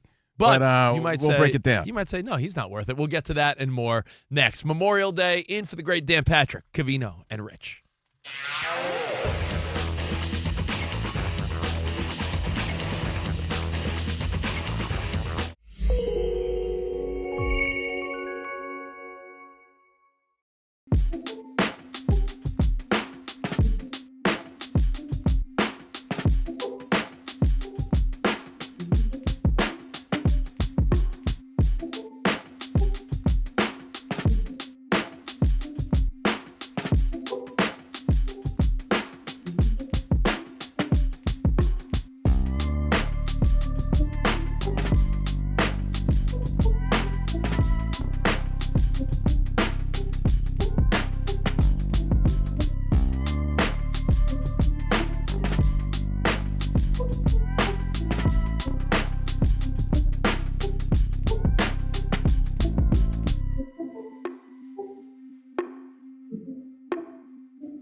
We hope you had a New York Knickerbockers sort of night, New York Knicks sort of night, because, man, if that wasn't exciting and if you missed it, you better have a good excuse. By now, I'm sure you saw what happened.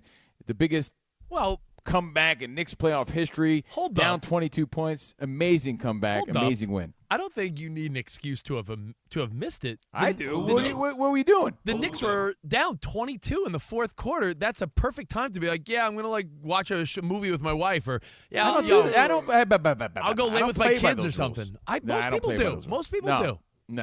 No, most people don't, because that's why you watch sports, because anything could happen. You that's watch BS. for those moments. I mean, there are times in life where you do miss things. That is no question. I get it, but I think you're speaking gibberish if you're saying that most people don't tap out of a You game. don't. You're very What?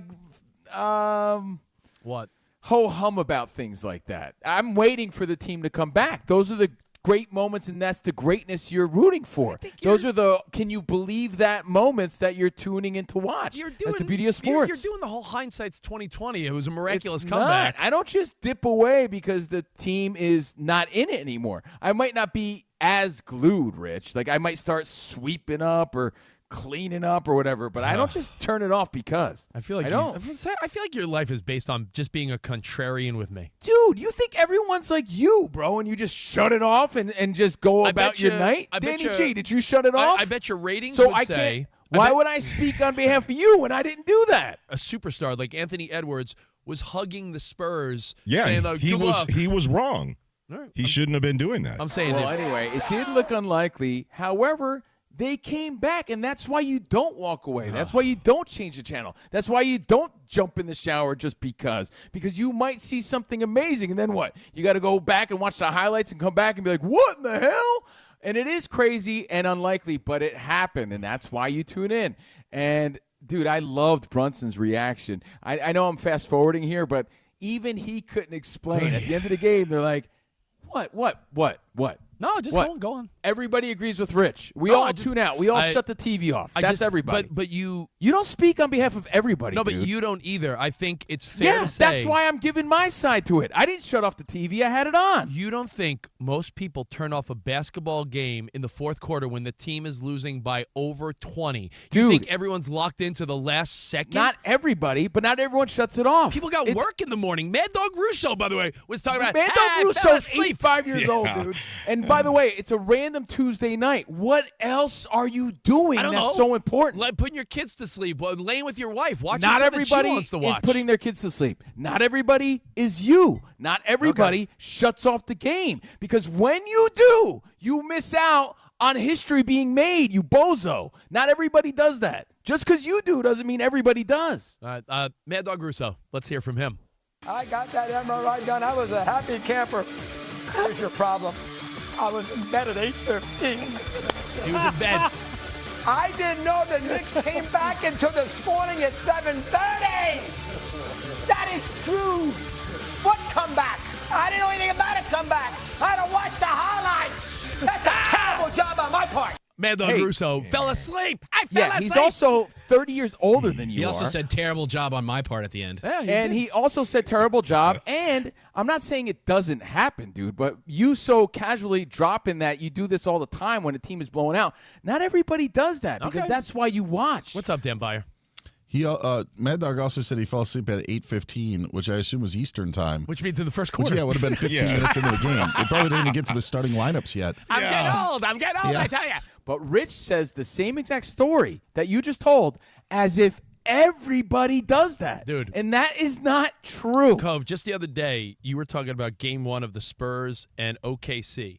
You said you were in mixed company with your girlfriend and her family, and that game was close. And you said there were people in the room that were like, when is this over? Yeah, but I didn't shut it off. What I'm saying is you don't think there's husbands, and I'm not trying to be sexist, but you don't think there's husbands whose wives are like, we're waiting to watch our show we watch together. It's, 10 o'clock.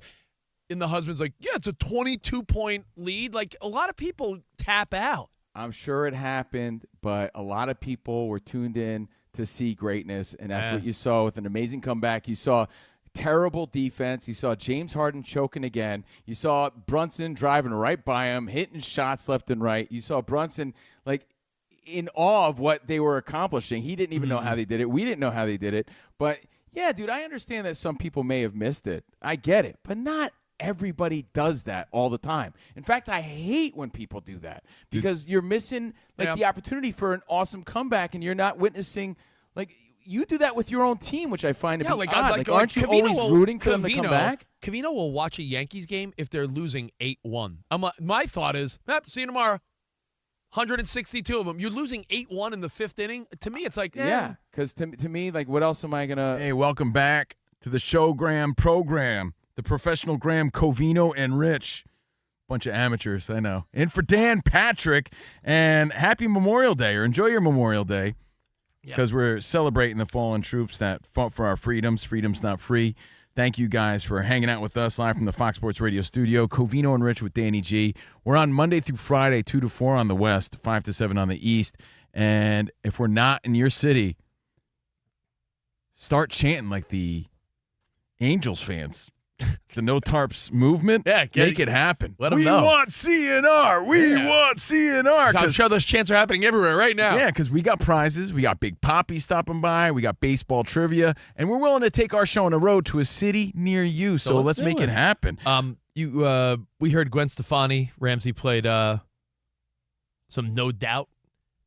Playing at the Sphere. And I had a friend go and said that it was like, I mean, not surprising, but like pretty awesome. Like, you know how long No Doubt and Gwen Stefani been doing it? I think I'd enjoy anything at the Sphere. If you're a kid, I'd enjoy Fish. No shade. If you're a kid of the '90s, isn't it wild to think you've known Gwen Stefani over 30 years and she still looks good? Yeah, I have. Like that, man. Yeah. Damn. Good for We're her. live from the Fox Sports Radio studios in L.A., and the DP show is brought to you by True Green. Don't waste another weekend doing your own lawn care.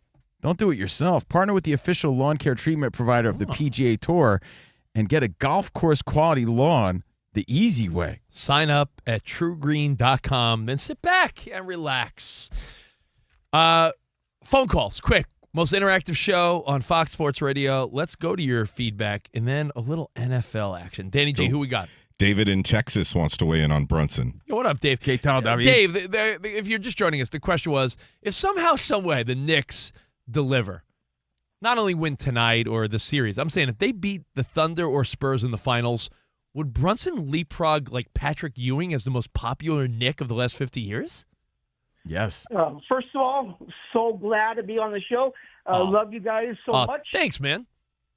Jalen Brunson and the Knicks, it's a beautiful story, a real heart tugger. And yes, I think he would leapfrog hugely Patrick Ewing. Only problem is he's going to get swallowed up by the Spurs or the Thunder. It just, it's a wonderful story, but I don't think it happens all the way. Yeah, that's what Rich was saying off the air. Taking Rich's approach. And, just because I don't want to suck the fun out of it, I still believe in their fire and in their grit. So I wouldn't count them out, but yeah, there is that feeling. You've got to believe. And then, Rich, who would the Spurs match up? Cat has been a matchup nightmare. So I think he would be a big piece in that NBA Finals. He might be, as I say, key to the game. Like it might be him matching up. With yeah, Wemby. I mean, obviously, Covino talked about the Spurs' great defense in hour one, so they may have some answers for Cat, but it would be a battle. It would not be a sweep. It would not be an easy run for the Spurs or the Thunder. Well, let's see. Oh, one last call on this topic. Well, Lil Postino just hit us up and said, as a Spurs fan, I wouldn't sleep on the Knicks. They gave us fits earlier this year. They got a better shot than most think. And Fred said, Rich, are you being a little biased? I see your Worst Fest hoodie. He's from the New Braunfels, San Antonio area. My wife is, so maybe that's also why I'm a little like, Spurs are the team to root for over OKC. I got some love for San Antonio. Well, it was a pretty good fest until Rich got there. Yeah.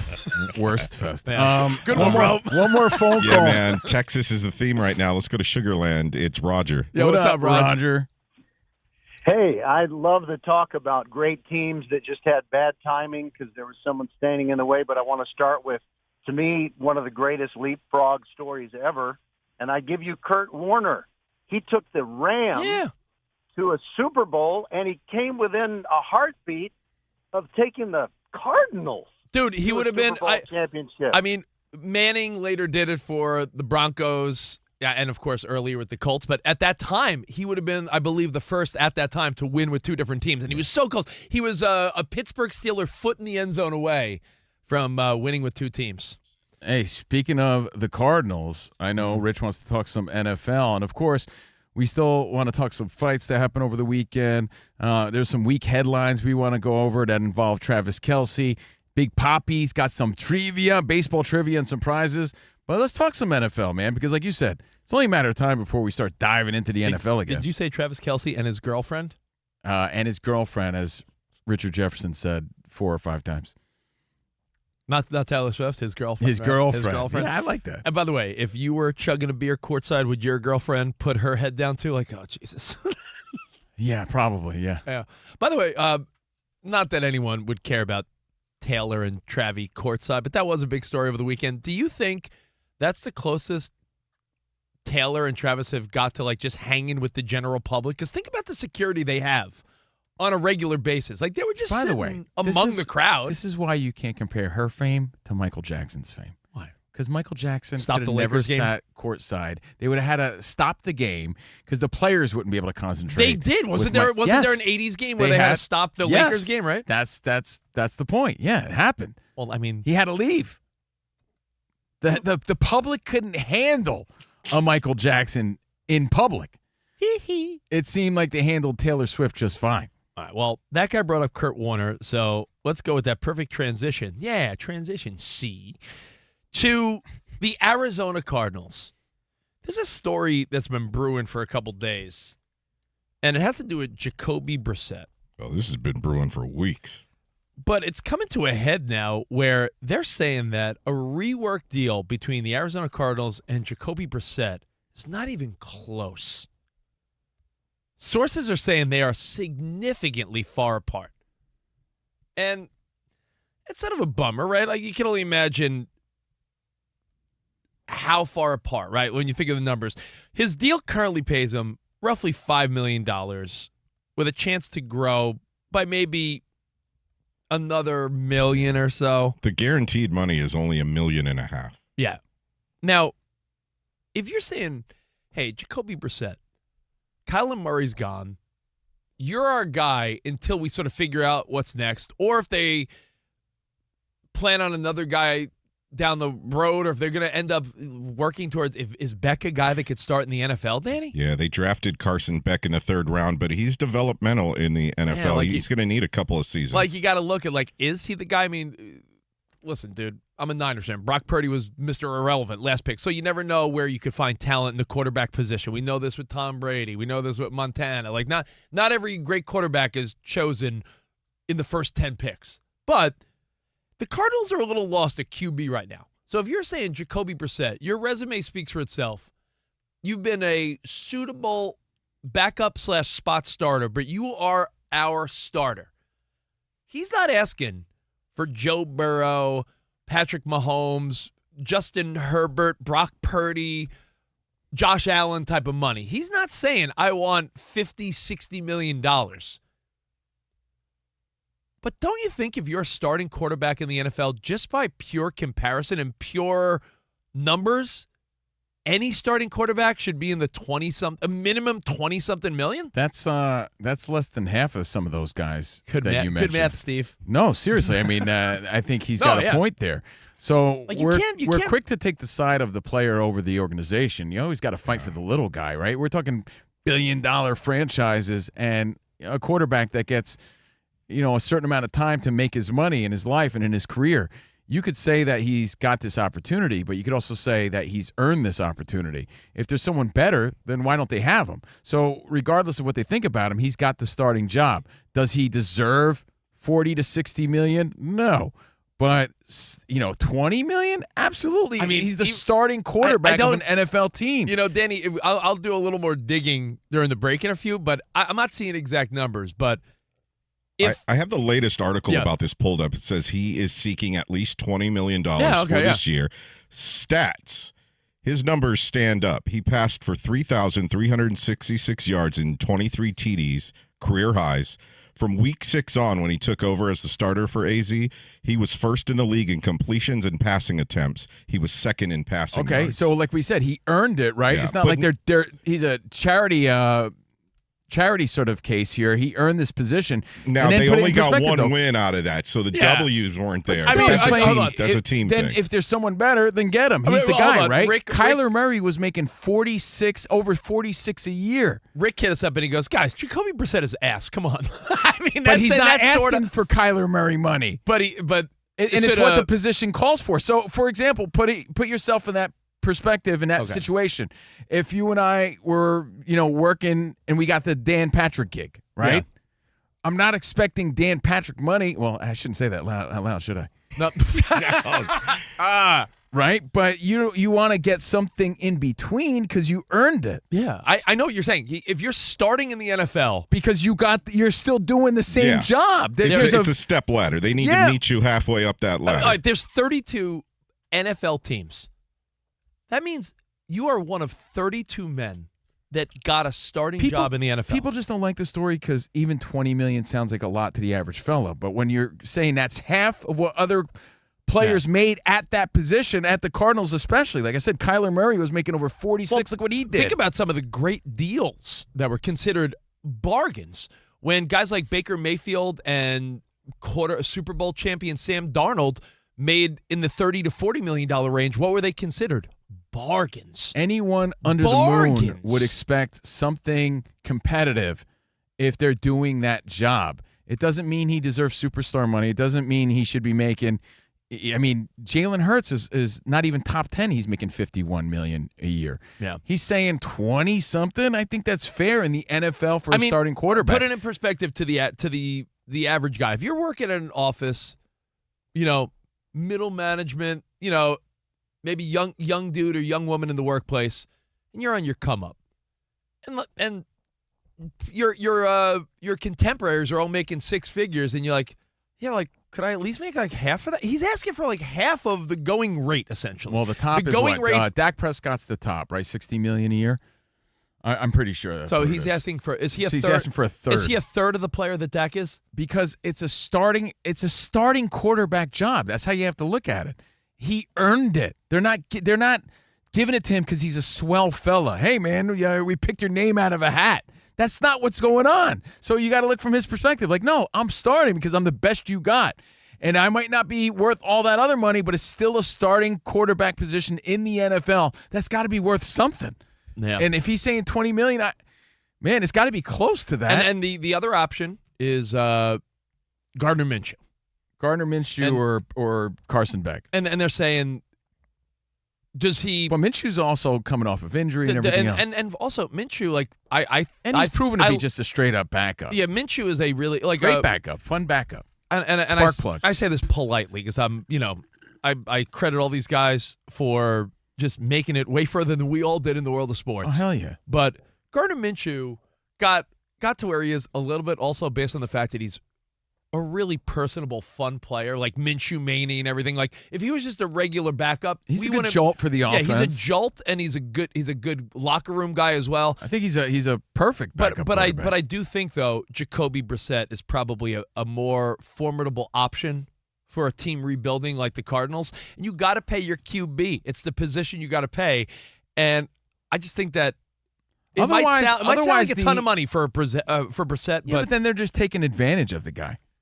And if you know all right, now here's one other thing, and then we'll take your feedback next. If you are Brissett, do you worry that if you hold out too long, they say, "Well, then F off, we'll go with Minshew," and then you got nothing?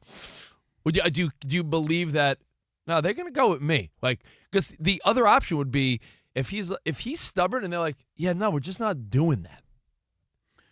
It's about, and you said this earlier, knowing your value.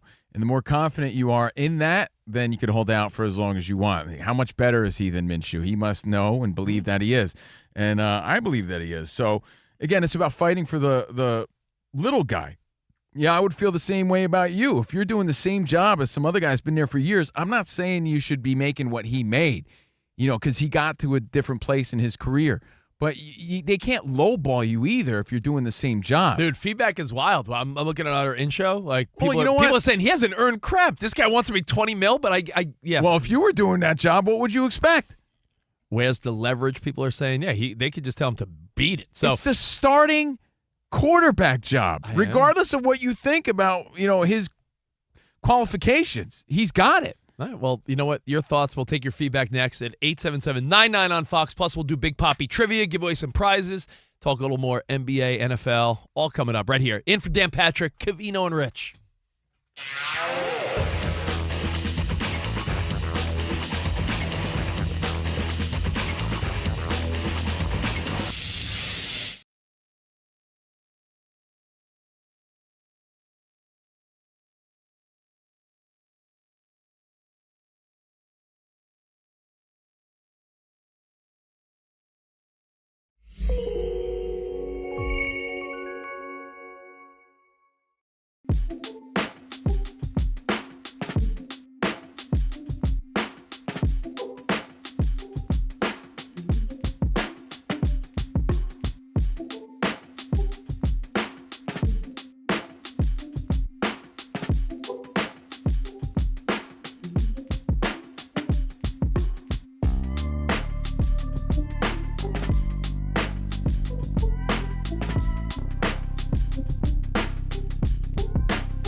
I'm not trying to sound vain. I don't want to sound like a jerk, but, I mean, Tom Brady looks significantly younger than Aaron Rodgers, who's still playing and signed that one-year deal with the Steelers.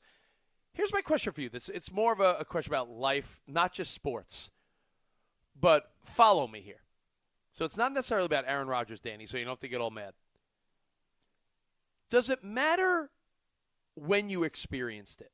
Like, there's going to be young guys on the Steelers catching passes from Aaron Rodgers this year, guys that share the locker room with him, maybe a fan that meets Aaron Rodgers. Does it matter when you have the experience with them? Let me explain. My wife grew up in Texas. I remember she showed me a picture once. She got to meet George W. Bush. There was a flood in her hometown.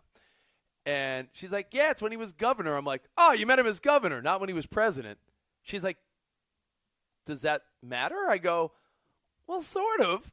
I mean, if you met LeBron James when he was like a McDonald's All-American high school kid, is that the same as meeting LeBron James when he was 35 in his prime? I mean, you can make the argument that it could be cooler. Cool. I mean, that's what I'm asking. Like, right. All right, if you were hanging with Barack Obama in Chicago when he was just a local politician. That's versus Dave Chappelle's story. Like, Dave Chappelle says he was in a room with a young politician. It was Barack Obama before he was president, and like I think there's some bragging right in that too. It's not the same, but I'm just saying there could be a case where it could be a cooler story. Is it cooler, less cool, the same, before, after, during their prime? I got two more primo examples, and I'll let you take over. I remember you and I, during the height of their popularity, interviewed the cast of the Jersey Shore, of all people. Okay. That's when, like, Snooki and The Situation and Pauly D, they were on, like, The Tonight Show. They were doing every main thing, and we had the opportunity to sit down with the cast. And I remember being like, damn, that's cool. But years later. As corny as it sounds, they were the Beatles of reality TV at the time. And years later, we'd get inquiries like, hey, do you guys want JWoww on? And we're like, nah, no thanks. Like, meeting someone in their prime versus not. It's like, if you told me, dude, I slept with this hot model. Dude, she was a swimsuit, Sports Illustrated, or she was a Playboy model. But if your story is you slept with her when she was 60 and you met her when you were like an old guy, did you still sleep with a Playboy model? Dude, don't they say it's still a single on the scorecard? It's still a single in the books? All right, Covino, what about President? Like the box score, all you see is the box score, and you don't know really what happened. So, all right, President Trump. Ahead. President Trump. We saw him. He's hanging with the late, great Hulk Hogan during WrestleManias in Atlantic City. Bret Michaels, who we had on the show, overpromised because he performed at the NFL draft. Bret Michaels won Celebrity Apprentice. Do those people look at it like, oh, I hung with the president? Or is that, no, that was like previous Trump? I think they're all, and I know you hate this answer, but it's true, case-by-case basis. I think certain stories like, yo, man, it's still cool. Certain things they still can't take away from you regardless of the timing. But in the world of sports, too, it's like, and where Rich is getting at is, hey, if Aaron Rodgers is still in the league and he's so far from his prime and the Aaron Rodgers that a lot of us watched come up, is it the same catching passes from Aaron Rodgers now than it was years ago when it mattered? Like, is an interview with Aaron Rodgers have the same clout? Does a catching a pass from him? Like, I just wonder if you look at it that way. I know another example that you're forgetting.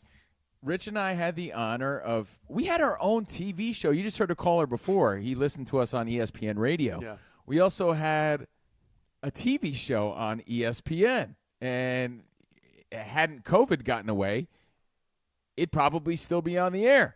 And we had a pretty good run there at ESPN. We worked there for over 4 years. But Rich says, yeah, but we worked there at the wrong time. I love that Ramsey's playing the old school begging, not the Måneskin version. Who does the old one? Frankie Valli. Frankie Valli, okay. I don't know if that's the version he's playing right now. It's an old school sounding one. Ramsey on the ones and twos. We got Danny G on the phones, our super producer at 877-99 on Fox. We're Covino and Rich. Steve Covino and Rich Davis, the Covino and Rich Show, and for Dan Patrick. And we hope you enjoy your Memorial Day. Thanks for checking us out on the iHeartRadio app. And, of course, everything at Covino and Rich on social media, at Steve Covino, at Rich Davis. So, Jacobi Brissett, he's not asking for Dak Prescott type of money. He's not asking for, let me see, who's in the top 10.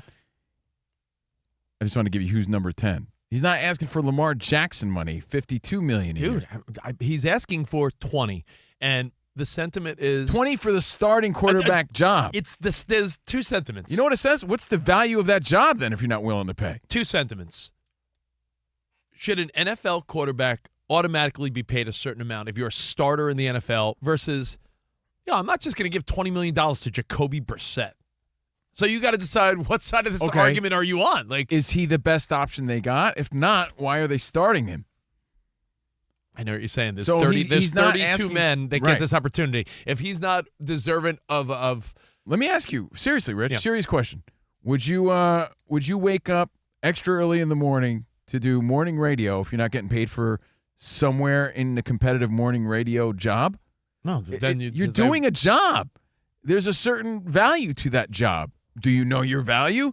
Anyone who is saying anything against Jacobi Brissett, I mean, would you not want to get paid? It's interesting. I mean, whatever you do for a living, you wouldn't want extra money for that job. You would just voluntarily do it. Covino's saying, think about what you do for a living, and know what the competitive rates are. People just don't like to hear the $20 million part. But it's $20 million compared to what these billionaires are making, compared to what these other quarterbacks are making in the NFL. All these other guys I mentioned aren't that great. He's asking for Justin Fields money. $20 million is what the Jets gave Fields. And you know what? Is Justin Fields that much higher value to you? Was he back up for the Chiefs now? They're lowballing the guy. I would fight the same fight for anybody listening right now. Who we got, Danny G? Let's go to Mississippi. Andre. The Ole Miss. What's up, Andre? How are you, man? Hey, Andre. I'm doing great this morning, man. What's up? Hey, I'm a diehard Cardinal fan. I used to be a great fan of them when they was in St. Louis. Yep. Guess what, guys? Mm-hmm.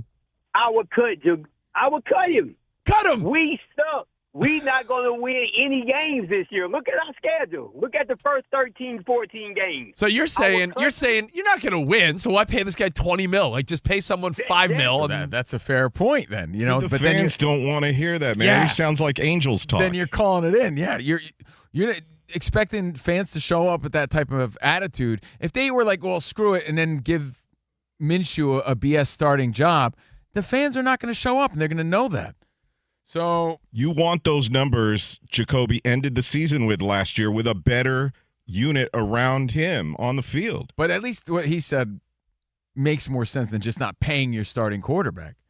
Yeah, and now they have Jeremiah Love, who's a great running back and a bigger weapon because he catches balls out the backfield. So, I mean, Cardinals fans need to have some hope, but you got to have a, suitable quarterback back there that can maintain the ship. For the fans, you need to attempt a winning product by saying we're not even going to pay Jacobi Brissett. We'll pay some, a backup to do the job for a year. You're pretty much saying we're giving up the year. And no team, even though there's teams that do know this ain't their year, you don't want to feel that going in. You don't want that feeling of like, well, the team's not trying. But $20 million is a lot. Your thoughts at Covino and Rich? It's a lot for everybody listening right now. But for an NFL quarterback, it's pretty reasonable. He'd be in the lower section of NFL starting QBs. Exactly. And it's not a long deal. He's not asking for some lengthy deal. He's saying, I'm going to be the starter for an NFL team. Here's what I should get paid. Meanwhile, the previous quarterback was making over $46 million. We are going to play Big Poppy Trivia, give away some prizes. We'll talk a little baseball this hour, maybe a little more NFL. And a random question for you. What happened 33 years ago on this day? 33 years ago on this day, something awesome in the world of sports. I'll let you know what that is next, right here. CNR, in for Dan Patrick.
It's Covino and Rich on Fox Sports Radio. Are you ready? Yes! We talk about pop culture, we talk about sports, we talk about life. It's a friendship on the radio. When you talk about the best athlete in the world, you're probably thinking Jim Thorpe, right? I'm thinking joking. Bo Jackson. I'd have to throw myself at the age of 12 into the conversation. You are the home run champion. When you find the commonality between sports and life, those analogies and conversations are the best. You were dating some girl, and you were like, hey, babe, let's watch The Sixth Sense. Her mom walked in.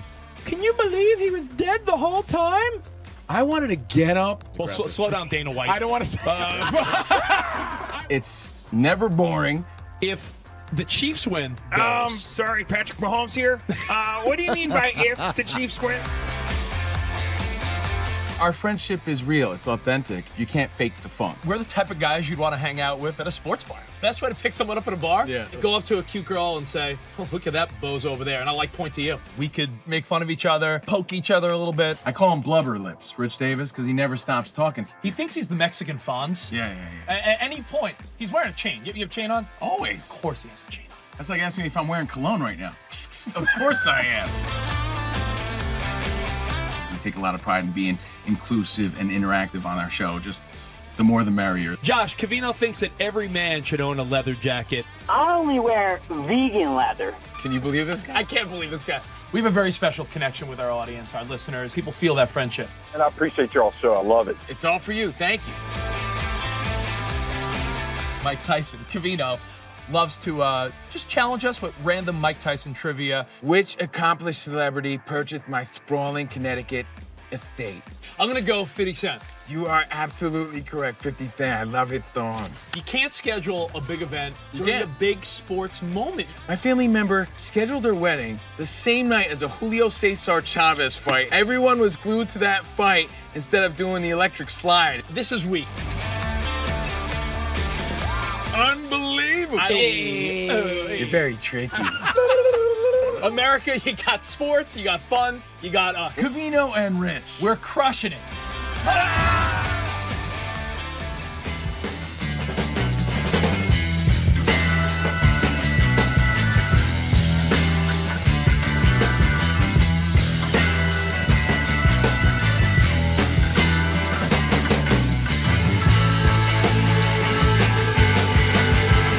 Playoff Spurs came out swinging, crushed the Thunder 103-82 to even the Western Conference Finals at 2 games apiece. Victor Wembanyama, 33 for San Antonio. We didn't do nothing unexpected, but the truth is that we had never been in this kind of situation before. It was our first deficit in a playoff series. Just responded, but it was nothing amazing. It wasn't magic. We just did what we needed to do, and the series is far from over. Game 5 Tuesday in OKC. Stanley Cup playoffs. Golden Knights scored 5 unanswered goals. Beat the Avs 5-3, take a commanding 3-0 lead in the Western Conference Final. Baseball, Aaron Judge, walk-off 2-run homer in the bottom of the 9th. The Yankees shut out the Rays 2-0. Marlins with a walk-off grand slam silence the Mets 4-0 to sweep the series in Miami. Swedish driver Felix Rosenqvist edged David Malukas in a photo finish to win the Indy 500. That's sports. I'm Ron Tomas.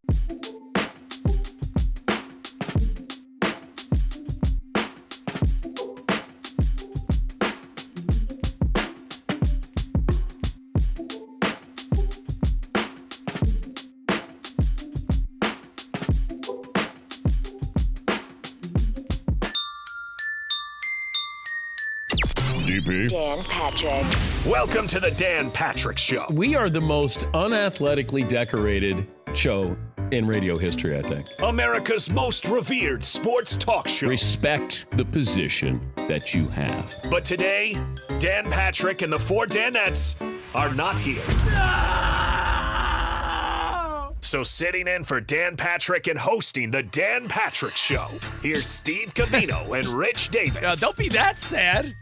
It's Yo, Covino and Rich. Are Let's have people some fun. that upset about Covino and Rich? No! Covino and Rich in for the great Dan Patrick.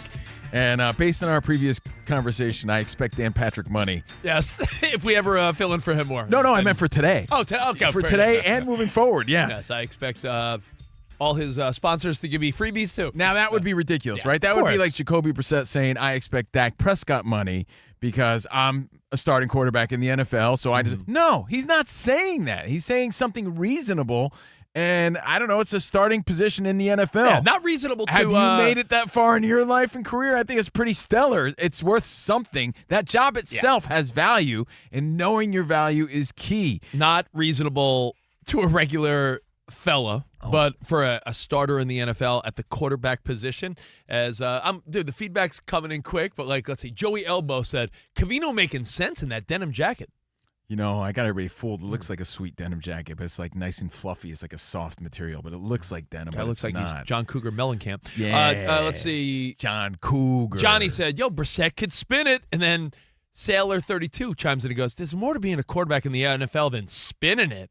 He might be good for your fantasy team, but that's it. He stinks." He's still a starting QB. But appreciate all the feedback.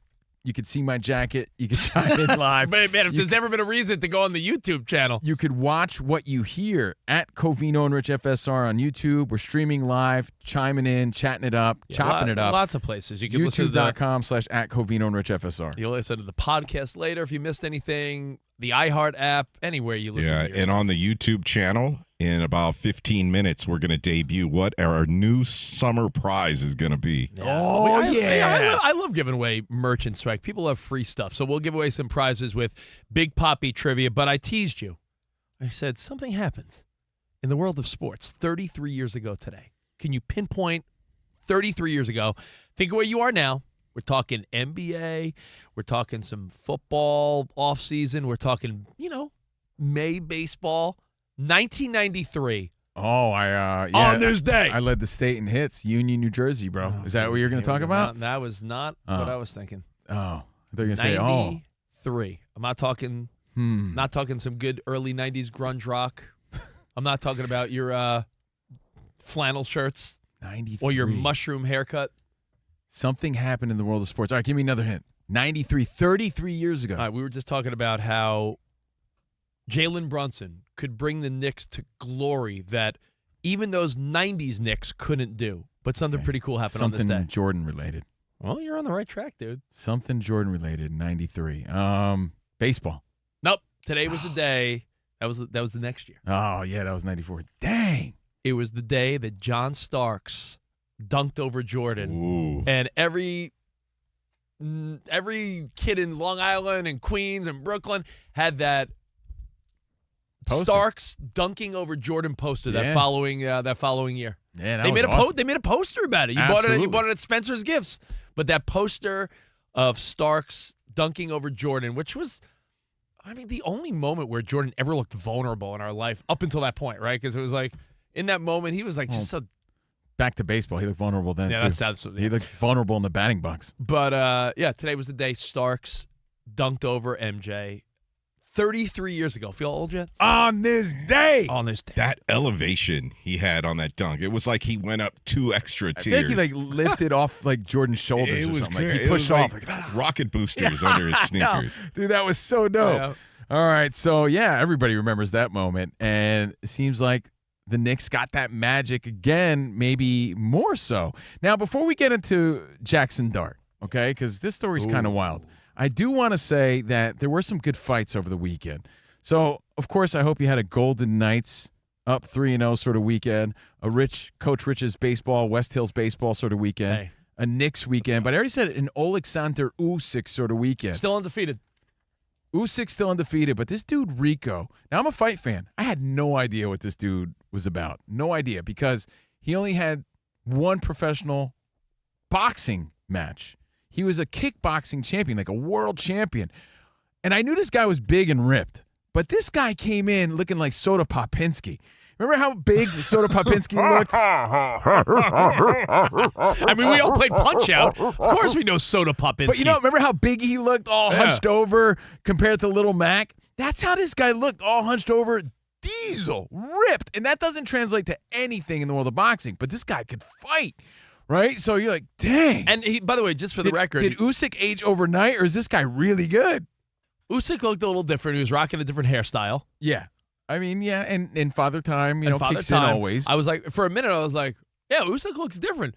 Now, if you're a big fight fan, Alexander Usyk, he put a clinic on and beat Tyson Fury 2 times. And Tyson Fury is the name that even the casual fight fan knows. Joshua, too, man. Yeah. Usyk has proven himself to be a bona fide Hall of Famer, a real cruiserweight, much like Holyfield, who ended up being the heavyweight champion of the world. Yeah, so not as big as some of the big heavyweights, but worked his way up to that weight class and has dominated the likes of Anthony Joshua and Tyson Fury. Usyk is the real deal. Holyfield, pun intended. Like, dead on. Now, when you looked at the odds going into this fight, if you're a man or a woman that likes to wager, it wasn't even worth looking at because it was Usyk minus 3,000. For the non-gambler, that means you have to bet $3,000 to win 100. So it was a very lopsided Vegas narrative. Like, Usyk's just this is a warm-up fight to what's next. He's going to wipe the floor with this Rico dude. He's a kickboxer.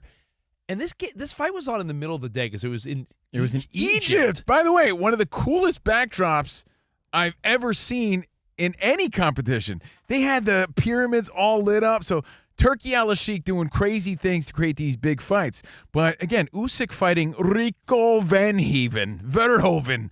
I had never heard of the guy, only leading up to this fight, okay?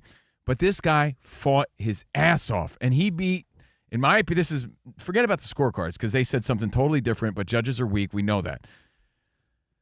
He won 8 out of the 10 rounds leading into the final 11th round where they stopped the fight. Yeah. Okay, so I think it was 8 rounds to 2. He was dominating the entire fight. And you were not alone. If you went on X, if you it went was on Instagram, obvious, guys. It was evident that's what it was. The fan narrative was, this dude, he dominated. This dude is handling Usyk. What is going on? And then all of a sudden, championship rounds, champions do champion things. Usyk started landing in the 11th round, and there was about 9 seconds left, and Usyk's starting to really throw some punches, and he knocks the underdog Rico down, and he gets up with 1 second left. Yeah. 1 second left.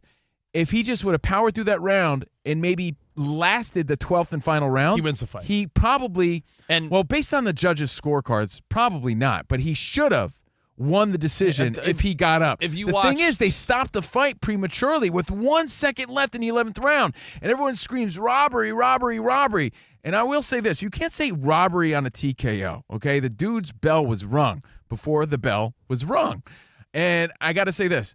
If you're going to say robbery, the real robbery is that we didn't get to see what happens. We, the fans, got robbed of not seeing Usyk maybe really knock him out in the 12th, or this guy last the 12th round and see what happens with the scoring. We were robbed. We were robbed of a true Usyk knockout, or like you said, this guy pulling a straight-up Rocky Balboa and going the distance and actually winning. He gets the moral victory, but I don't think he got robbed because I do think that Usyk would have won the fight if they had one more round. But that's what I truly believe. He would have closed it out. Listen, we've all watched UFC fights and we've watched boxing where it's very clear. The ref makes the right call, steps in between, waves his arms, fight's over, guy's done. This guy, it looked like his bell was rung, but not like stop the fight his bell was rung. And like, there was 1 second left in the 11th. Like, you let this guy, you're fighting for the championship, heavyweight championship of the world, as he said after the fight.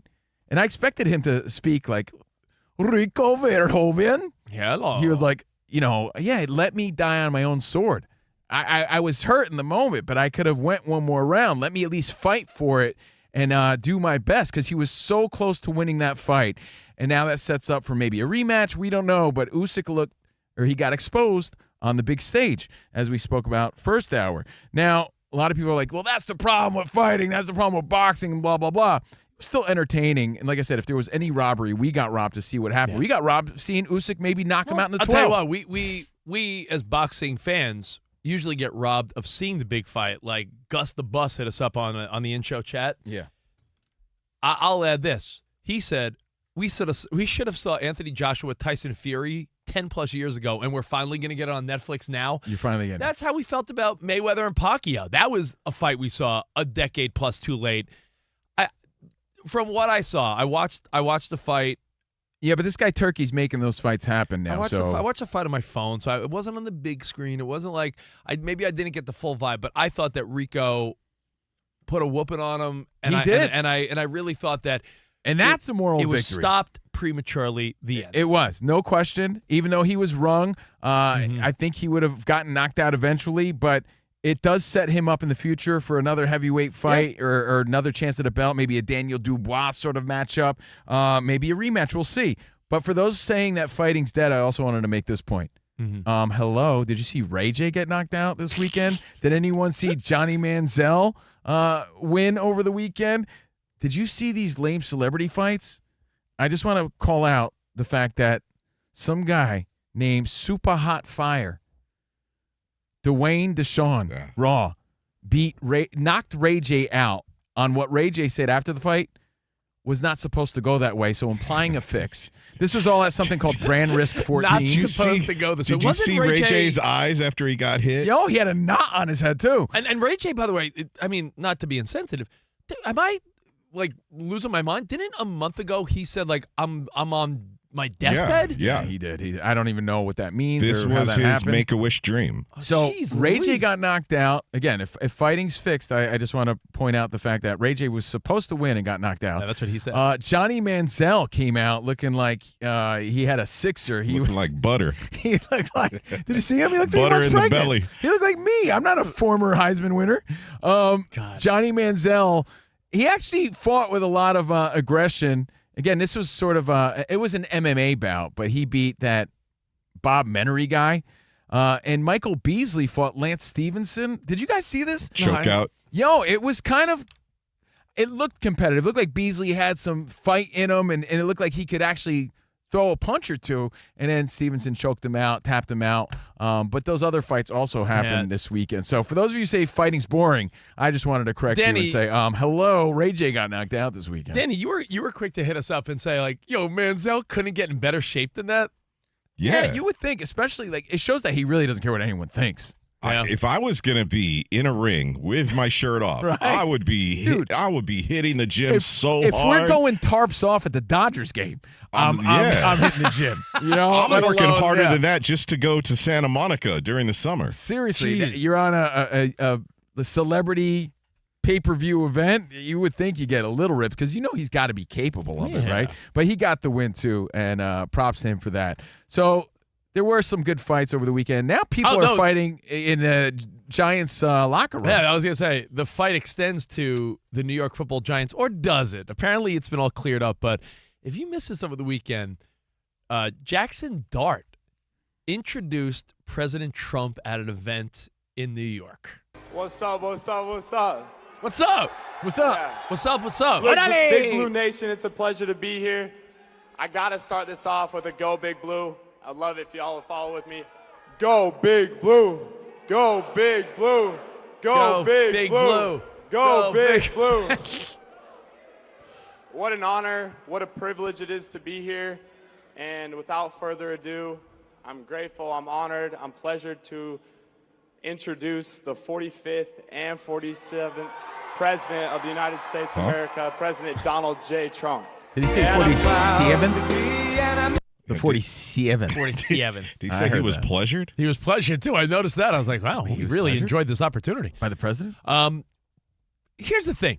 He introduces Trump, and Abdul Carter, a guy that was drafted in the same class as him, teammates, leader on the offense, leader on the defense, 2 New York Football Giants.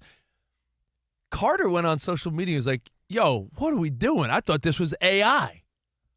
He couldn't believe that Dart would do that, and then it started a whole... But hold on the flip side. Francisco Dart. On the flip side, everyone has to believe what Abdul Carter believes.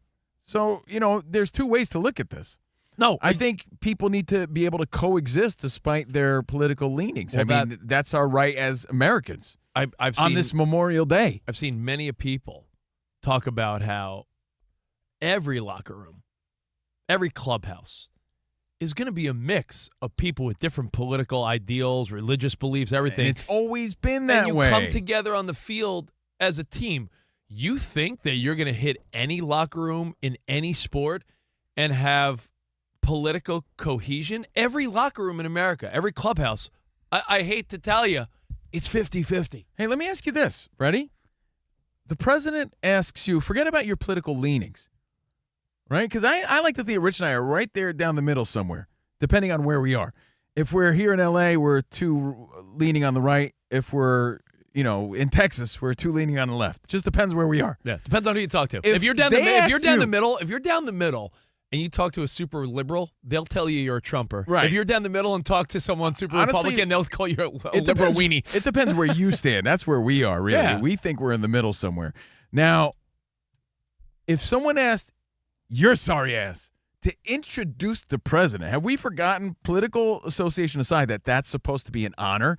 Was Jaxson Dart supposed to say, you know what, I thought about it? No. That's how some people are saying. So you would be pleasured too? My point, I would be pleasured, Danny G, because just like people that show up at the White House, it's an honor regardless, right? You put those feelings aside for a minute, and that's how I feel. I feel like he did what was expected of him, and he put the Giants, let's go blue out there, and he represented. I think, if anything, the worst part of it is Abdul Carter throwing his view out there publicly. Yeah. Like, if he had a problem with it, I think he since said we're all good, but no. But he said, "Are we? Really doing this?" To start off, it looked like there could be a beef, but that shouldn't be a public statement. That should be like, "Yo, man." I agree, but Rich, you said we should all be able to understand it's 50-50, it's split, it's okay. But your Mets locker room just last season proved that not everybody can get along. Noah Syndergaard was on a podcast recently saying that Brandon Nimmo and Pete Alonso were 2 of his most Republican-leaning teammates of all, and we all know that Lindor and his wife are super New York City, Mondami, liberal type. So there is dissension at times, and it sucks, right? Because you would think that you have a lot of friends across the political spectrum, and you would think you could all get along. Why does everybody think that we should all have the same views? We're not all from the same background. We're not all from the same states, same places, same income bracket. We're all different people. So I think Abdul Carter's more on the wrong for making it public. Now, that I got a problem with what you did. When, as far as I know, Jaxson Dart isn't preaching in the locker room who to vote for and what they should think. By introducing Trump, don't listen to me. By introducing Trump, you could argue Jaxson Dart led his political leanings, and then Abdul Carter, by responding, showed his political leanings. Yeah, but now they're saying one was everything. an honor. One was a stupid tweet that could have been said in the locker room, like, "Yo, man, I don't agree with what you did, but maybe I don't want that to get in the way of our progress." Abdul Carter, that was the misstep. The misstep was that. Yeah, but Abdul Carter has since said, like, "Yo, you guys can continue with your BS narratives. Me and Jaxson Dart are cool. We talked." Whatever that means. It shouldn't have went out public, period. But I guess the bigger question is whether or not you are whether or not it's Trump, Obama, Bush, Clinton, anyone, if you were offered to introduce the president, that's my point, or go to the White House, any one of those dudes, I'd be like, I guess I'd be nervous as hell. Maybe, but I would be like, what an honor. That's amazing. But maybe it's a move that backfires for you professionally. Who knows? But I just think it's an honor regardless. Maybe that's old school thinking of mine that whoever the president is, he's the president. Again, a polarizing and maybe unpopular at the moment president. I get all that. We're not being naive to that fact, but enough of America voted for the guy where he won. So who's he upsetting? Abdul Carter? Dude. Technically, you know who he's upsetting? Half of the country, because the last couple of elections have been pretty much 50-50, which is wild. It's an interesting choice, but let me put yourself in this situation. You're asked to do it, guys. Would you? Would you do it? You mentioned all those presidents? I think it's polar. I think regardless of who the president is, I think, I guess I would. You could say Jaxson Dart stands by what he believes in. It's the president. Or you could it's say not some candidate. Or you could say you're the quarterback in a pretty liberal city of New York, and maybe just keep that to yourself so you don't ruffle feathers. But then you could say that's a cowardly move. I don't know. I don't know the answer to. Why do you got to be ashamed to believe what you believe? I don't get that. No one said you have to be ashamed. I just feel okay. Then why does he got to hide it? Right? If it bled into the locker room, right? Then I understand. Yeah. Right? Do I understand that it's going to be a polarizing thing? Yes. But does it bleed into the locker room? I need to know. Dude, the only thing that makes it bleed into this locker room is Carter calling him out publicly. Do we remember when everybody now has their eyes on this story? Do you remember last season, Danny, when linebackers? You think he's the only Republican-leaning quarterback in the NFL? Not even close. Okay. My guess would be 50% of them, because that's our country. No. I saw a list recently, at least how they registered for the last time we voted, and I think Jalen Hurts was the only quarterback listed as a Democrat. Yeah, so, I mean, it's crazy to think that they're rich athletes. We're not surprised. The problem is drawing attention to the dissension. Right, but listen to this first. Bam, that rhymed. Listen to this. Do you remember a year ago when there became the touchdown or sack or turnover celebration? Players started doing the Trump YMCA dance. And remember, it got mixed reviews from the fan base, because there were players doing the Trump celebration. Players like Nick Bosa are big supporters. Yeah. And so it's like, to think that politics, I think social media is the thing that divides us more on this. But it is interesting that Jaxson Dart, he had to know by doing it in my cause. I don't want to sound naive in saying that it was a bold move. I have it a question. absolutely was. If but you were at the same time, it's not a candidate. If you were to do it, it's a president. You don't think that if even you, Steve Covino, were to do it, some of our listeners would be like, "Yeah, way to go, Covino," and others would be like, "Covino, why would you do that?" You would even. I could tell you 1,000% it would affect you, because I produced Clay Travis's show when he was here at the network. It would affect you, but I'd say, hey, no one asked you to do it. Here's the thing. Again, when we were kids, you didn't discuss your political leanings at the dinner table. You didn't talk about it. And if it did come up, and I disagree with you and you disagree with me on that, we were still friends. We still that's the thing. That's what we're missing here. A couple weeks ago with the roast, you guys talked about how you feel like comedy's kind of coming back to where it should be. Politically incorrect. Yeah. Can we get political? What's the term? As far as us, all coexisting with each other. Harmony. Can we have harmony no matter what? I don't think so. We should, though. As long as social media's around, no. Because social media does, Danny? Social media makes you think that everyone's an extreme maniac on both sides, where probably 90% of people listening right now are somewhat of an independent thinker. They have some ideas on both sides. Social media will lead you to believe that you are like the world is extreme MAGA or extreme liberal, and that's social media is destructive. All right, put this in perspective. I'm sorry, did you say social media is destructive? Oh, just note that. Note that. Note that. Absolutely. Note that. What do you note that? What does that mean? Make a note of that. Why is that? What's that from? What's that from? I follow some guy. You follow the Raging Italian on Instagram? Yeah, I know. The that dad guy. that gets mad his son Yeah. repeats everything to him? Yeah. Note that. What do you note that? All right, so Abdul Carter, let's Yeah. just say hypothetically. Yeah. The Giants win the Super Bowl. Is he the guy not showing up? Yeah, probably. To get the yeah. honor? All right, how many of those guys don't show up? More of them probably show up than don't. And not all of them agree with Trump. He's the president. That's what I'm saying. That's it. Regardless of who it was. It's not like he's campaigning for the dude. You see what I'm saying? Yeah. He's the actual president in the moment. Yeah. So how many of the Giants, if they won a Super Bowl, would show up and wouldn't show up? Majority of them would show up. Well, but he's thinking that everyone has to agree with him. Guess what? The Giants don't have to worry about that. Yeah, I mean, you don't know. Yeah, I agree with you, but you don't know that. Hey, maybe in a couple of years. The unfortunate part is making anything public. Keep your problems within. Keep it in the locker room. Stop airing your dirty laundry. I'm sure they could figure it out, and that's the update, right? All right, yeah. Your thoughts, hey, if you want to chime in, why the heck not? 877-99 on Fox. And coming up next, while you're calling to comment on Jaxson Dart, we're also going to play a game. Big Poppy Trivia, give away a prize. We're going to show you our brand new summer giveaway. Wait a second. We're supposed to do that right now. Yeah, Broke Poppy's here? Yeah. All right. Well, We'll keep you on the edge of your seat. We yeah. have something that involves grilling for the summertime. Sweet. We'll do All that. right. We'll do that next right here. Covino Rich in for Dan Patrick on Fox Sports Radio.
there was a heated exchange, a vulgar exchange, like Vulgar the Clown. You ever see Vulgar the Clown? Look it up.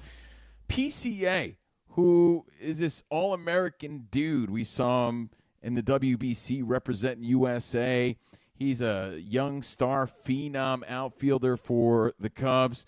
Had a heated, vulgar exchange with a female fan in a really shocking moment. Well, hold on. Did you say USA? I did. USA. Don't cheer USA around Rory McIlroy because there's another story, and these things all intertwine. Stop it! Oh, yeah. No, shut the F up! Sorry, Rory. You see PCA screaming through the gate in the outfield at a woman, and you're thinking to yourself, what's going on there? And basically it came out that he said, you suck my effing Whoa. Hey. D-B. Yeah, well, I'm giving you letters here. So, yeah, he said bleep, bleep, my bleep, bleep, bleep, because that's what she came at him with. And it was like, well, do two wrongs make a right, and do you fight fire with fire? And that's basically what we're going to be getting at here. Like, do you believe that feedback, because of social media nowadays, is a two-way street and these people have to be above it? Or, hey, man, you come at me, I'm coming at you. I've oftenly jokingly said, Rich, you hate me, I'm going to hate you back. But when you got a You're- lot to lose, do the same rules apply? You're the type of guy that loves to fight with a troll on social media. Now, PCA, White Sox, Cubbies, a lot of city rivalries this weekend. My Mets somehow got the better of your Yankees. That was wild. That was weak. What a game. Tyrone Taylor, 3-run home run. I'm sorry, who? Yeah, exactly. Shows you how good Bednar is in the bullpen. But, yeah, lots of great interleague play. Yeah. A lot of And crosstown. the Cubs were going at it. A lot of crosstown rivalry with the White Sox, obviously. So the Cubs are up at this point, and a ball's hit to right field, and PCA can't get to it. He goes back, tries to make his best attempt, but hits the wall. From what I understand, that's when the game was tied 4-4. This woman's chirping through that fence. Apparently was there on some type of bachelorette party time fun, and whatever she said to him, you heard it. What he said back was vulgar. And then after the game, he said, on his interaction with that fan, some lady decided to start talking S, and I felt the need to say it back. And I think what's also shocking is that he admitted to feeling that need to retaliate, right? So, man, and, I can't not agree with Mike, but Mike also doesn't deal with that sort of constant hassle and criticism. So, yeah, when you got a lot to lose and you're a superstar and you represent a team, of course you want to take the high road. But everybody has a breaking point. Like Ted DiBiase said, Rich, everybody has a price. Well, guess what? Newsflash, Buster. News alert. Everyone has a breaking point? Everybody has a breaking point. I've gotten to mine a bunch of times. Because when you're a nice guy, people mistake your kindness for weakness. People think that they could say what they want to you. A lot of these people, fans especially nowadays, are out of control. Let's not just dismiss the out of control fandom that goes on, where these grown adults act like idiots who can't control the things they say to other grown people. But do you think even a composed man like a Dan Beyer has a breaking point? Yes, he does, dude. You've seen this a lot in the NBA over the last couple of years. A big narrative is people sitting courtside that spend tens of thousands of dollars do feel like they have the right, which do they or do not they? Do they not, Covino, have the right to sort of really chirp loud to some of these NBA players in their face, like a LeBron or a Westbrook? You've seen guys get real sensitive and try to get people thrown out or get right in the face of a fan. Like, where's the line now? The line is between being personal and just being a good sports fan and booing and taunting the rival player. Like, that's part of sports since day one. You want to rattle the opposition. You want to get in their head. You want to boo them. You want to tell them they suck. When it starts getting personal, dude, that's when you're no longer being a fan. That's when you're no longer taunting somebody. That's when you're just being a straight-up jerk. So I could see after a while, certain people have had enough. And that doesn't make it right, dude. It doesn't. So I'm not defending PCA because, again, it is classless, right? Especially to come at a woman. You're never going to win that argument. It's never going to look good, especially with a woman. Like, you do have to try your best to be better. The McElroy story that we're going to talk about, like, you're never going to feel great about it. But, like, all I'm saying is I understand. Like Chris Rock says, I'm not saying he should have did it, but I understand. But I understand because you're just a human too. Nobody's perfect. And there's only so much you could take. Was that line crossed? And a lot of times it is, man. I think we as fans, we as people, because of social media, I'm going to blame social media like we often do. Hope you guys enjoy your Memorial Day. And what a way to start it off, right? With Covino and Rich in for Dan Patrick. Shout out to all the fallen troops on this Memorial Day. Yeah. Thanks for fighting for our freedoms. The ultimate sacrifice. Covino and Rich in for DP with Danny G. Live from the Fox Sports Radio studio. For over 40 years, Tire Rack's been helping customers find the right tires for how, what, and where they drive. Ship fast and free, backed by free road hazard protection with convenient installation options like mobile tire installation. TireRack.com, the way tire buying should be. I'm Covino. That is Rich. And speaking of Memorial Day, if we have time, the do's and don'ts at the cookout today, all right? Memorial Day barbecue do's and If you're going to don'ts. someone's house, I have just a few simple rules that'll make sure that you don't look like an ass clown. But, hey, if anyone knows ass clowns, it's Rich Davis. What? A big announcement first. We're going to play Big Poppy Trivia. We do that on our show Monday through Friday. We usually do it on Tuesdays, but because we're in for Dan Patrick, it's a holiday. Yeah, breakout Poppy. Broke Poppy had some time, so he's stopping by to give away some prizes. But we got brand new prizes for the summer. Oh, boy. More reason to tune in to Covino and Rich Monday through Friday, 2 to 4 on the West or on the iHeartRadio app anytime. So, Danny G, what's the big summer giveaway? What's the new prize? Now, before I get to this, besides our contestant coming up for the game, a lot of callers on the Jaxson Dart Wow, really? topic. So please hold. We'll get to you after the game. All right. Okay. But Spotty and I, behind the scenes the past month, have been working on this prize. The new Covino and Rich summer giveaway is a grilling apron. Look at that. Let's go. Okay. And if you're on the YouTube channel right now, Spotty's going to put the image up. Is that you, Rich? Looks like an AI me. That looks like Rugged Rich. Very cool with your faces on the pockets and the Fox Sports Radio logo, the CNR logo. By the way, can I say the faces look like they're by the person's junk? So our faces I think it's going to be on people's, like, imagine Johnny Manziel wearing this. Your faces will be on his belly. We look like two huge balls. By the way, you look more manly wearing an apron. That's right. And by the way, it's not like it's all about our faces. It doesn't ruin the apron. No, it's funny. It makes it fun. It's a cool giveaway. Yeah. And I get it. It's summertime. You're grilling. And one size fits all. Yeah, no, this is a perfect summer giveaway because it goes with our CNR koozies. It's sort of like a barbecue. Yes. Summer fun time giveaway. So if you play one of our stupid games and win, you get koozies, you get a grilling apron, and a little prize pack. So, hey, nice. Look at that. Awesome, awesome stuff. All right, you know what we got to do? Let's play Big Poppy Trivia. Come on.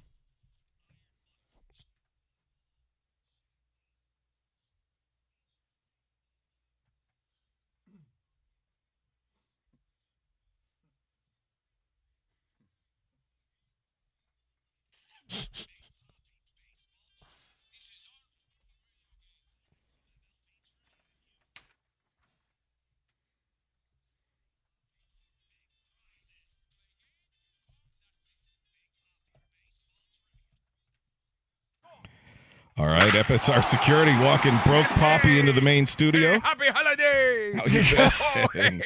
Big Poppy. Hey, I'm very happy to be here. Hey, hey, Pee-wee, you go with me, man. Good to see you today. It's not Pee-wee, it's Rich. Hey, Danny G. Hey, what's up, Danny? Hey, who that guy over there? Hey. That's Mark. Hey, Mark, good to see you, man. You go with me, Mark. You go with me.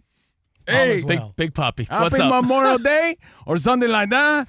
But we play today, we win today. That's it. By the way, can I got some shirt for you, my dog. It say my dog. No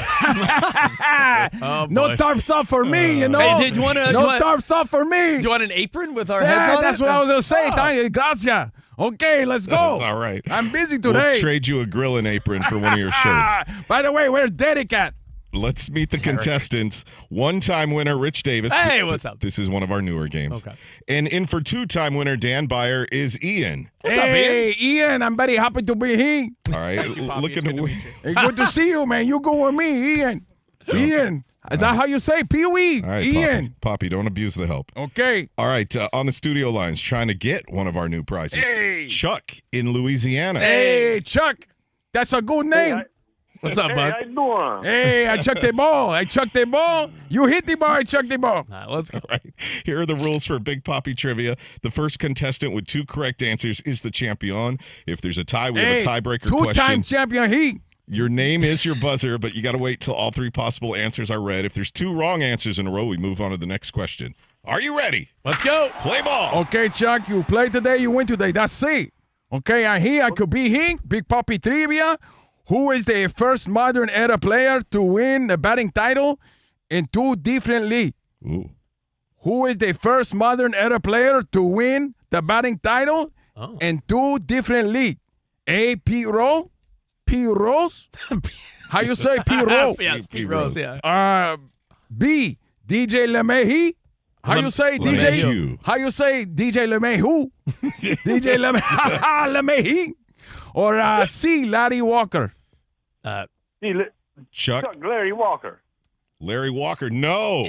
Rich. Sorry, Rich for the steal. I only know this because my bonehead co-host Covino is a Yankees fan. Is it DJ LeMahieu? It is. Yeah. Oh, Okay. LeMahieu? LeMahieu. I don't know he. Oh, yeah, the Rich. 2016 Rockies, 2020 Yankees. Yeah, Rich gets on the board. We go to round 2. Okay, round 2. Big Papi trivia. I love Big Papi. Hey, very happy to be here. How many times did Babe Ruth hit 40 or more home runs? I'm sorry, who? Babe Ruth.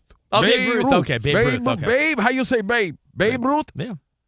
How many times Babe Ruth hit 40 or more home runs in a season throughout his career?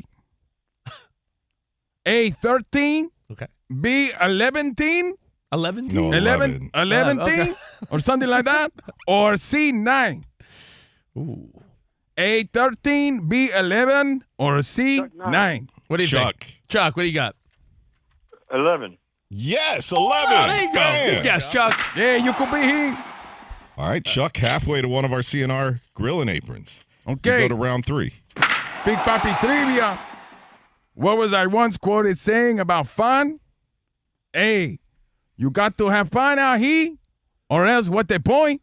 Okay. B, a big part of my job was to keep the clubhouse fun. Or C, Derek, he only had fun in New York. When I would be in town, I gave him pee-wee shots of tequila. Pee-wee shots of tequila. Let's see. Pee-wee. Got it. You want to take a guess, Chuck? A. Yeah, bam. Bam. Rich handed that victory I gave it to him. you. Hey, it's a Yes. holiday weekend. I always Come on. say you got to have fun out here, or else what the point? What the point? You got to have What's the fun. point? Baseball fun. Covino and Rich, fun time. By the way, is it fun that your Red Sox are in last place, Poppy? They know my dogs. No T-shirt for them. They know my dogs. They no good with me, man. They no good with me. Thank you, Big Poppy. Congratulations, Chuck in Louisiana. We debut the new CNR Summer Prize, and you are first on your block with it. Hey, he wins the apron. There you go. Awesome. Hey, by the way, I wear necktie. Next time I wear just the apron. Oh, Oh, boy. Just the apron. have fun, Poppy. Hey, happy Memorial Day. Bye Hey. We'll see you next week This is during my our effing usual. country. We're usually on an afternoon drive from 5 to 7 Thank p.m. you. Eastern. Hey, goodbye, everybody. Goodbye, Poppy. I can be here. We'll see you next week. All right, now before we get out of here today, phones are still hot, Covino. Poppy was lit. Before we get out of here, the phones are all lit about yeah. Jaxson Dart. So let's get controversial. Your thoughts on Dart introducing Trump and Abdul Carter I having asked a problem Poppy with it? what he thought about What Dart. did Poppy say? He said something about he's good with him or something like You that. go with him, Yeah, okay. something like that. All right, so we'll talk Jaxson Dart, Trump, Abdul Carter, mixing politics and sports. Is it ever a good idea, or are people a little too uptight about it? We'll get your feedback next. In for Dan Patrick, Covino, and Rich.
This is some BS.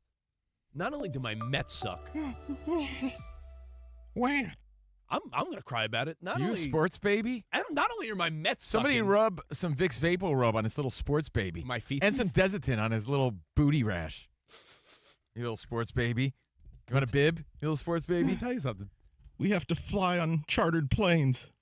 Wah. You going to burp up, little sports baby? Sam, can you come burp me? You going to burp and spew, little sports Yeah, baby? a little nubby.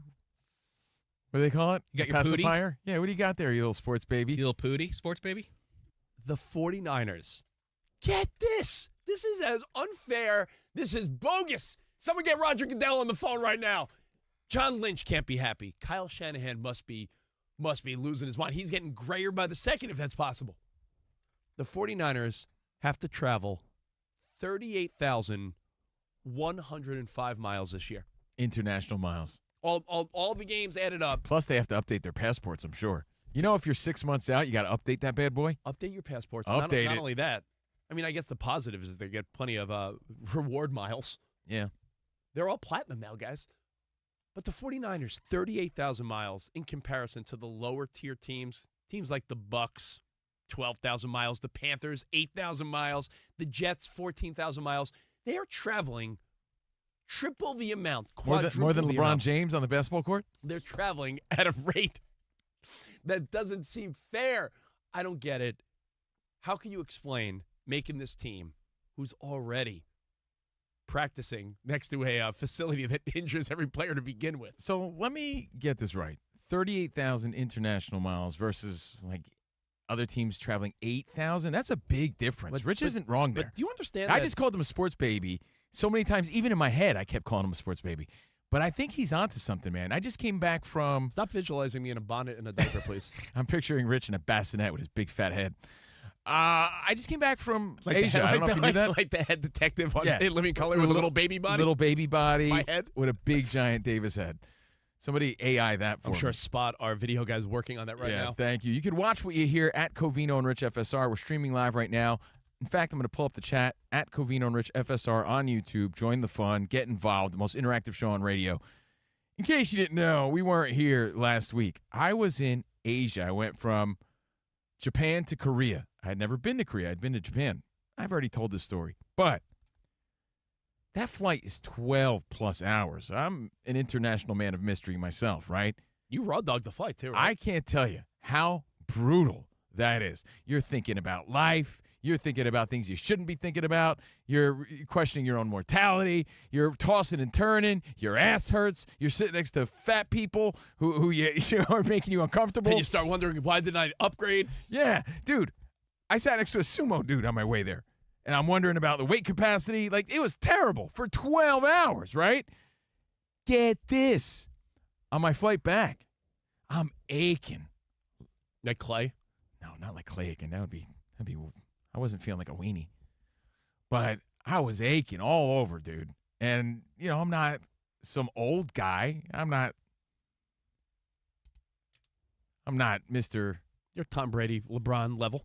Yeah. All right. I'll You're keep grown. it that. You're grown. All right. I was gonna say I'm not like some good body or anything, but You're Drew Brees. I'm not. You're Phillip Rivers. I'm not ancient by any means. You're Vince Dude, Carter at the on end. my way back, it takes such a toll on your body. All this travel. Bartolo Colon. By the way, I've never seen this before. He sort of has the physique of Bartolo Colon. Good one, Dan. Look, if you've taken trips around the U.S., hey, cool, that's great, grand, wonderful. But all this international travel, 38,000 miles of it for your 49ers. On my way back, there was a woman sitting next to me. She was a little older than me, right? Yeah. Maybe 10, 15 years older than me. The pain in her ass or in her back must have been so severe. She did something that I've always thought about doing, but I never did. She got on her chair, and she got on her knees, and she sat staring at the people behind her with her ass out like this because she couldn't bear the pain anymore. So there's something to this. Oh, I thought that was your invite to the Mile High Club. No, I mean, I'm trying to reach over to the microphone here. For Dan Patrick, proud to be in for Dan Patrick, Covino and Rich. He's good with me, man. Dan Patrick. And thank you, Fox Sports Radio Nation, for hanging out with us. We're Covino and Rich. Find us on social media at Covino and Rich, and find us Monday through Friday on Fox Sports Radio, 2 to 4 on the West. And if we're not in your city, make it happen. Tarps Off. Let's make it a movement. Well, got to say what's up also, by the way, to Sean and Tammy and Zach, who are driving around listening to CNR. Hey, guys. And have you ever wiped, Sean, with a piece of dry toilet paper and wondered, Has he? Is this as good as it gets? I hope not, Well, Sean. it's not. Switch to life-changing wet, extra large flushable dude wipes because wetter just cleans better. You hear that, Sean? Available at Amazon and at major retailers nationwide. All right. Jaxson Dart causing a stir, deserved or not. Abdul Carter responded. Then they both said, yo, we're cool. Everything's good. Interestingly enough, though, this is where social media ruins everything, Danny G. Did you see people thought Jaxson Dart then went on to say, I don't think many blue hairs watch the NFL, if we're being honest. Yeah. That was from a parody account. But because people on social media don't check sources and they're idiots, we've all been guilty of not checking, right?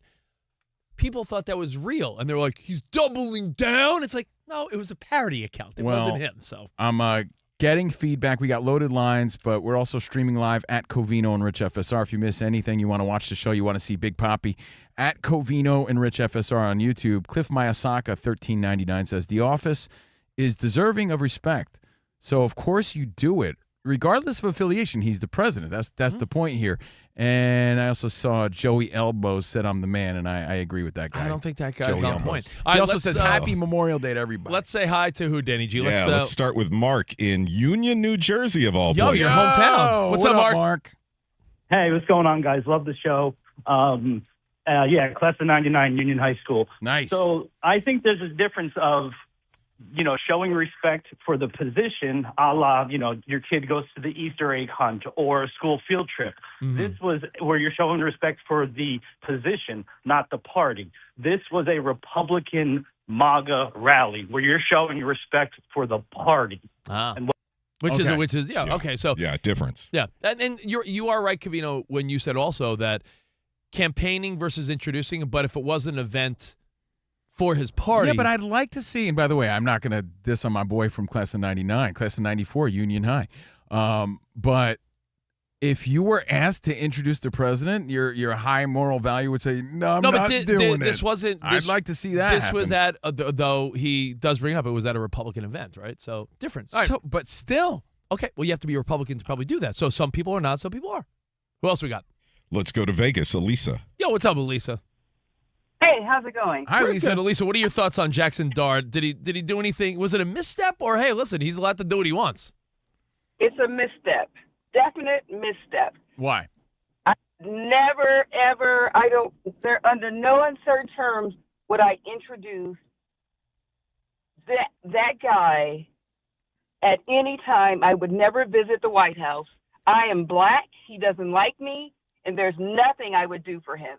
Okay, well, hey, listen, that's the opinion of you and others. You're not the lone person with that opinion, but other people feel different, and I think that was probably what Abdul Carter was thinking. All right, there's two missteps. Not to put words in his mouth. I think one misstep was larger than the other. I think, sometimes people say things, and it's like, why would you say that? How do you not know the repercussions? Like, Jaxson Dart had to know that there were repercussions in doing this, right? Yeah. So the misstep is doing this thinking that everyone was going to be okay with it. That doesn't mean I don't think he should have done it, but he had to have known that it was going to ruffle some feathers. Oh, of course. So that's the problem, right? You got to ask yourself. Did it anyway. You got to ask yourself: would you still do something knowing it would ruffle feathers? Like, right. Jaxson Dart could. So he had to have known that. He could quietly be a Trump supporter and not have anyone bother him. But if Abdul Carter making this a public issue, guys, this could have been handled. Should have been handled in the clubhouse, in the locker room, indoors. Right. We live in a world now where we just air our dirty laundry everywhere on social media, and we think that's fine. This could have been dealt amongst them as a team. All right, let's get everyone's call. All right, let's go to Oakland, California. Peter. What up, Peter? Hey, how's it going? First of all, I want to give props to everyone who served in our country and is serving and has served. Yep, sir. And something similar that football and the military have in common is something called situational awareness. And I believe Jaxson Dart, at this time in our country, this isn't about politics. It's not about liberal or MAGA. It's about African Americans are about to lose to over 20 seats of representation in the Congress due to Jim Crow 2.0. So what you're looking at here, this is about racism at its heart, right? You see people coming forward saying, if you're a college athlete, don't go to any of these colleges in these states that are redistricting and taking away your voice from our Congress. So what you're saying is Jaxson Dart could be a Republican, could be a Trump supporter, but situational awareness It could have been taken as a slap in the should face. say, listen, we're at a very volatile time in our country. People have many different varying opinions. You're a young, likable NFL quarterback. Like, it's probably best to sit this one out. It's a But you can say, I it was don't. a polarizing choice. He's a polarizing president. We understand that. Dude, it's a tricky conversation. I could see tricky, I could see all sides of this. It's tricky to rock a rhyme that's right on time, and it's tricky, to make this decision or not. Those are both tricky things. They're right? both very, very tricky. All right, one more now for Danny. Who we Let's got? go to Steve in Georgia. Yo, Steve, what's up, man? Hey guys, how's it going? We're good, man. I served for 23 years. Thank you, by the way. 1967, thank you, to 1990. I served under 7 presidents. Damn. I can remember Johnny Carson making fun of his best friend Ronnie Reagan. I can remember him making fun of every president. Yeah. And then you got somebody like Jimmy Kimmel that is just hatred. And let me tell you something. In October or August, actually, we showed up in Iran. I'm not going to say where. All right, well, just continue. But we're talking about Jaxson Dart. We have 1 minute, so tell me about Jaxson Dart. Your thoughts? Did he make a good move or not? You brought up people. What I'm telling you is, Yeah. I had to salute. I wore 2 berets. Yeah. I wore a green one and a black one before they handed them out like candy. And October, when Jimmy Carter aborted that mission, dude, I lost 2 guys on my team because we were stuck there. We were on a high-speed mission.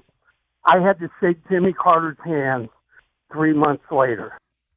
So you've been there. You've been in this scenario. Well, look, people fought for this country so people could believe what they want to believe. Yeah. All right, listen, we got to go. I wish we had more time. Phones are still hot. So we'll see you guys tomorrow. Back in the afternoons. DP's back. We'll see you then. Until then, have a great Memorial Day. Enjoy your barbecues and fun. We'll see you then. Arrivederci, baby. See you in the promised land. Goodbye. Enjoy the day.